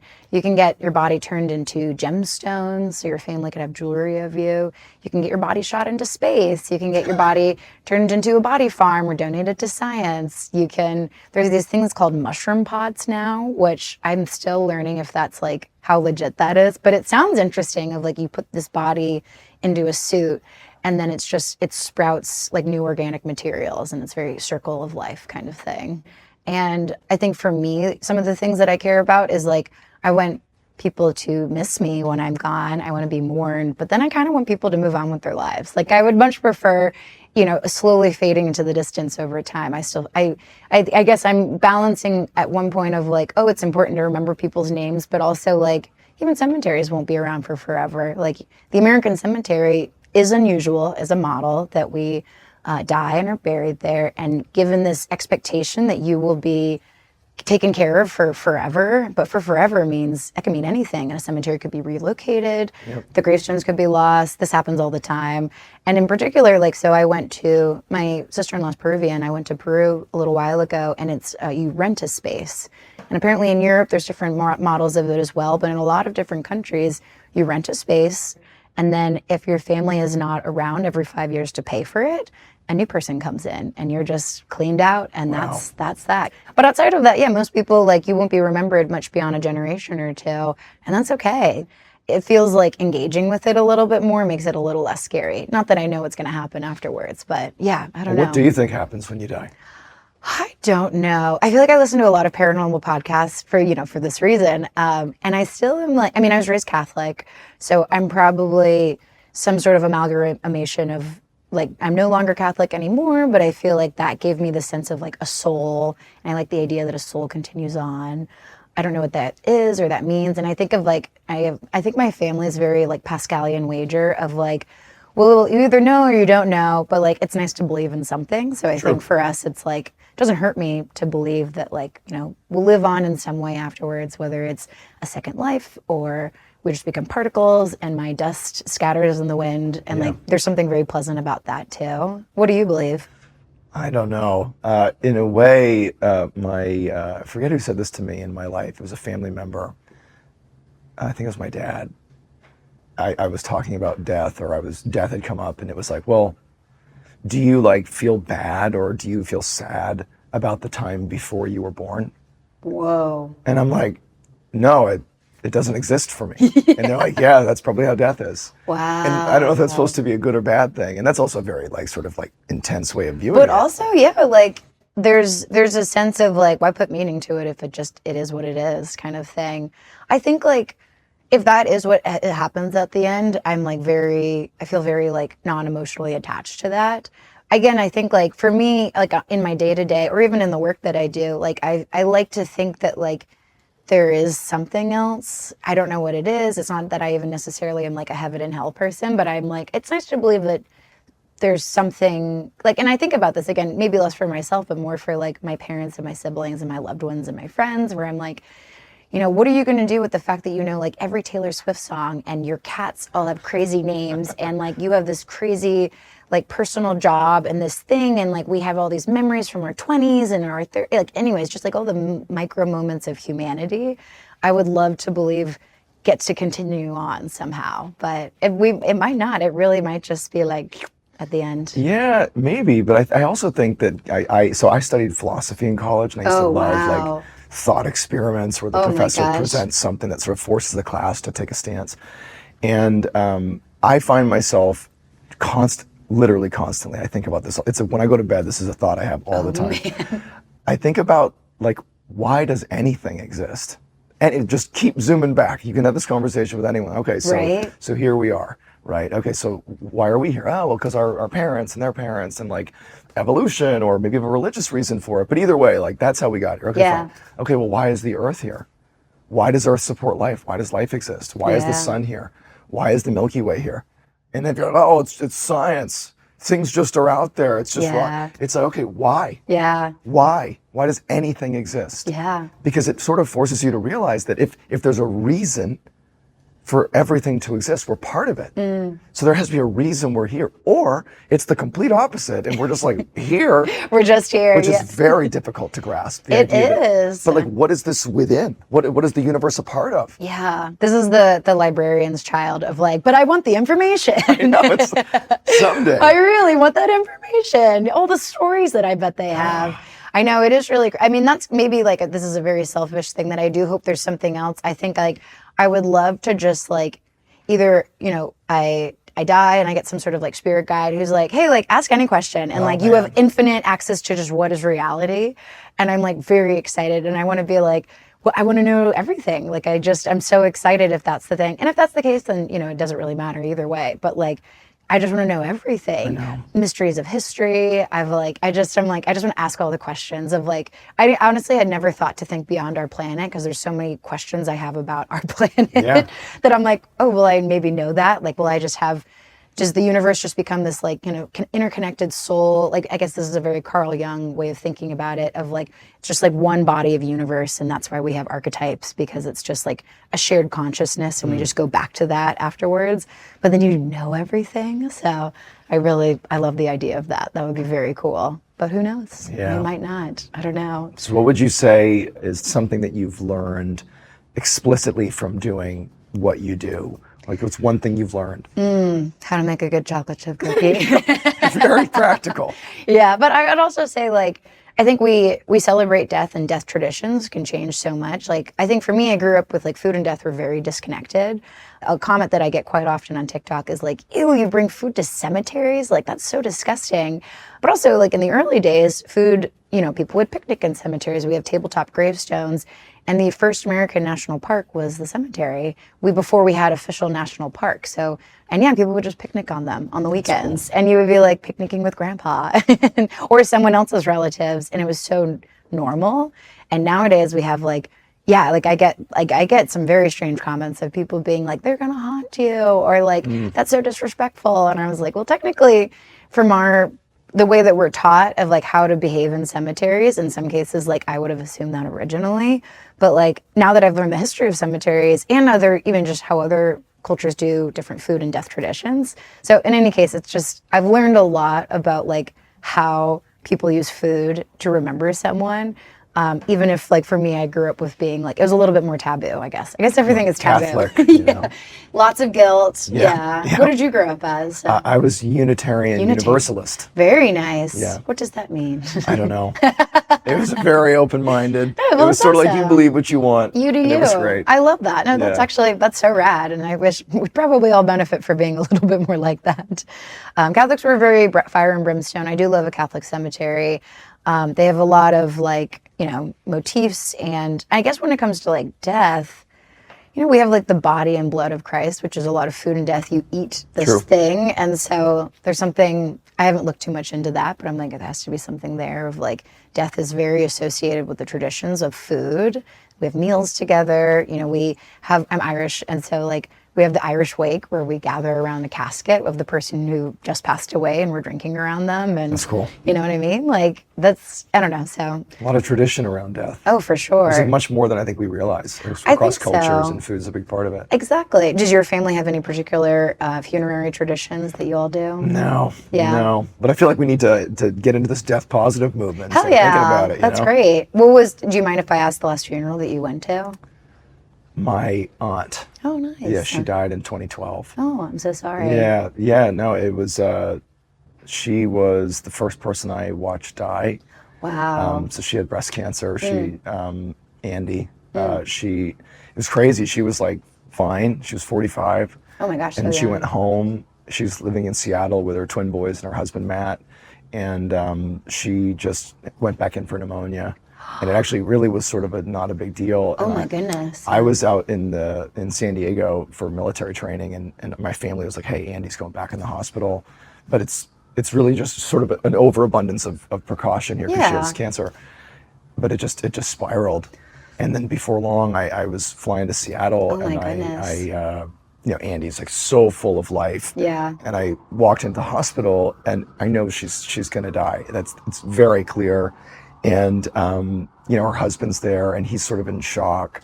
and my dad and his brother, so her brother, and I went and just held her hand. Wow. And in a way, because I was the nephew, and I was definitely close with her, but like my father and his brother and her husband, they're there, but this is so deep cutting. It's almost like they can't quite be here in the moment. And I sort of almost intuitively recognized that, like, I'm just going to be super close to Andy because she's here still. Yeah. She seems to know we're in the room with her, but she's doing like the death rattle. It's like the end of her life. And I held her hand and I was like, it's okay. Like, you can go. Yeah. And then watching her die, you know, it's like, it was profound and beautiful and fucking devastating, you know? Yeah. What a gift that you gave to her, though, of being there with her. I mean, I feel like people do full death doula trainings literally just to sit next to someone while they're there. Because there's something, I heard a peacekeeper, someone who like worked as a peacekeeper, saying something like this, and maybe you are this type of person of like, you're either two types of people in life. You're the person who is stopping people from jumping off of the cliff, and like it's very preventative. It's maybe more at a distance, or you're the person at the bottom of the cliff working with people who have fallen off of the cliff, and it's very like face to face. And I feel like people who do grief workers, death doulas, who can just sit at the bedside are the people at the bottom of the cliff who are like, things went on beforehand that are out of my control, but I'm with you now, and like I can be here. And you know, a lot of times you can't be one or the other. I think some people can do both. I think I'm more of a top of the cliff person, but maybe you're a bottom of the cliff person. Yeah, I mean, the other side to this, truthfully, is, and I haven't talked about this, but like, so the Andy's death, you know, that's like my family, and it was, you know, it was really difficult. It still is. But then when I was deployed overseas, I saw death in a very different way. Yeah. You know, I mean, candidly, I saw as a Navy SEAL, and like, we're going out, you know, effectively with the intent to do harm. Yeah. I mean, no matter how you want to cut it, it's no matter how you feel about it, that's what Active it was. duty, yeah. And I remember like one of the first times that it wasn't me, but somebody on our team took somebody else's life. And I had to, it's called Seek. There's a machine you use to fingerprint people. Oh, wow. It's an archive of all the people. And this, for the record, the person we took out, like, they actively shot at us, It isn't like it was whoops, we got it wrong. Well, this is kind of how it is, yeah. Right, and again, like, you know, people can make the claim that we shouldn't have been in the first place, whatever, Sure. But I remember I was fingerprinting him, and he was dead. And the sun had just come up, and we're in his compound, in his house. And I had this really difficult sort of realization that, like, if the roles were somehow reversed, and like I'm in my home in the United States, like, would I take up arms against a foreign country that had come into my country? Probably. I probably would. And he had family, I'm sure. They were fine. But I'm like fingerprinting him, and he's just been killed. Wow. So he's like fully looks alive, minus gunshots. And I like had to tell myself that this was different than Andy. Like, this is, wow, that like came through your head. Well, because there was like empathy, even though like there's no more gunfighting, like there's nothing happening now. We are at the full, like, it's over and done with, and we're just processing the scene. And it's very professional. Like, the post contact is very professional. We all just do our jobs, and mine was to fingerprint. And I couldn't help but have that sense of humanity of like feeling bad. Even though, I'm not kidding, I walked into a hallway and I went up a stairwell before he was shot, and my teammate came right behind me, and the guy was laying in wait and shot a shotgun that hit my teammate right in the chest, and it turned into this whole thing. So it was like this horrible thing. Yeah. He lived. But yeah, like, I think that I left Afghanistan, especially with my own brush with death, and even that and several other people that I seeked. Yeah. It's hard not to feel that humanity, even in the worst of places, and in a situation where you've sort of you've almost been told to look at them not at like, they're not like Andy. They're not like Andy. They're different. The same way they look at me is different. Yeah. But we're all just like bags of blood and bone, exactly. trying to make sense of the meat world. Suits, yeah. It's difficult to grapple with. I think like that's a good thing though. I mean, it's because I'm imagining it would be really difficult to hold on to like a sense of humanity and to be able to, you know, do your job. I don't know. I think that's really, there's something really like, there's a spark there of the fact that you got to experience that basically it almost sounded like your aunt was there with you while you were experiencing that. Like, I don't know. These are things like that make me believe in a soul. I think that's fair. I think it does. I think that there's also, it's such a big part of human experience Totally. imagine that there's some element that is a soul? Like, Yeah. why does religion exist to begin with? Because everybody over humanity has thought about it. Yeah, You know, exactly. it's not like one day we said, I think religion's a thing. Yeah, Like, yeah. for the sake, like all of time, it seems like there's been some idea that there's a higher power of some kind. Totally. And And I like, hope there is. You know? I hope there is. And like, whatever it looks like, I'm so down for whatever tradition it turns into. But like, it's nice to think about these things. And then like, yeah, I feel like, I mean, what an extreme scenario of like you're seeking and your aunt is there on some level with you, whether it's just like presence of mind. And I think like, this is so, have you ever, this is like such a tangent, but I swear this is just reminding me.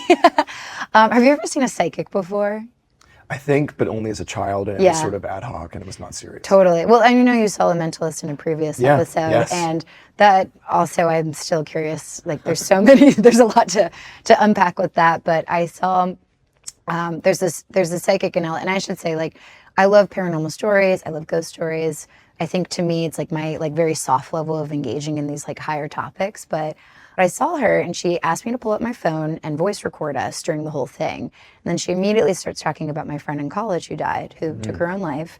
And she's like, she's really worried about you. And I'd been going through, when I first moved to LA, so this was maybe about 2 years ago that this happened. First moved to LA, very homesick. I'm from Virginia myself. And I was like, I miss home and I miss my family and I feel very fish out of water and what am I doing here? And the TikTok was doing great, but I think I personally was just really struggling. And I was thinking about my friend a lot who had taken her own life. And I was just like, I don't know, like she was just like, I just was almost disconnected, but I was just thinking about her all the time. And I go see the psychic and the psychic is like, yeah, your friend Emily's really worried about you. Oh. And I was like, what? Like, I don't, only my partner I've talked to about this, like, and she's like, yeah, like the one who was probably going to be a teacher. And I was like, yeah, no, I know this, who my friend, like, yes, she was going to be a teacher. That's crazy. And she's like, yeah, like you need to start doing things for yourself a lot more. You need to start prioritizing a little bit more. And honestly, it was really crazy to have that confirmation because like my friend during some of these like just very dark moments where I'd like wake up crying and I'd fall asleep crying because I'm like, I just miss my family. Like, what am I doing in LA? This is awful. And like just a lot of like dark thoughts. And like with those dark thoughts, my friend would be there with me. So it was so crazy to have like a year of this, of my friend just always suddenly being there with me, like in my mind. And then an external person would be like, yeah, no, she's with you. She's like, and I will say like, things have gotten much better. I actually really like my life in LA. My partner and I have like, we moved to a neighborhood that made things so much better.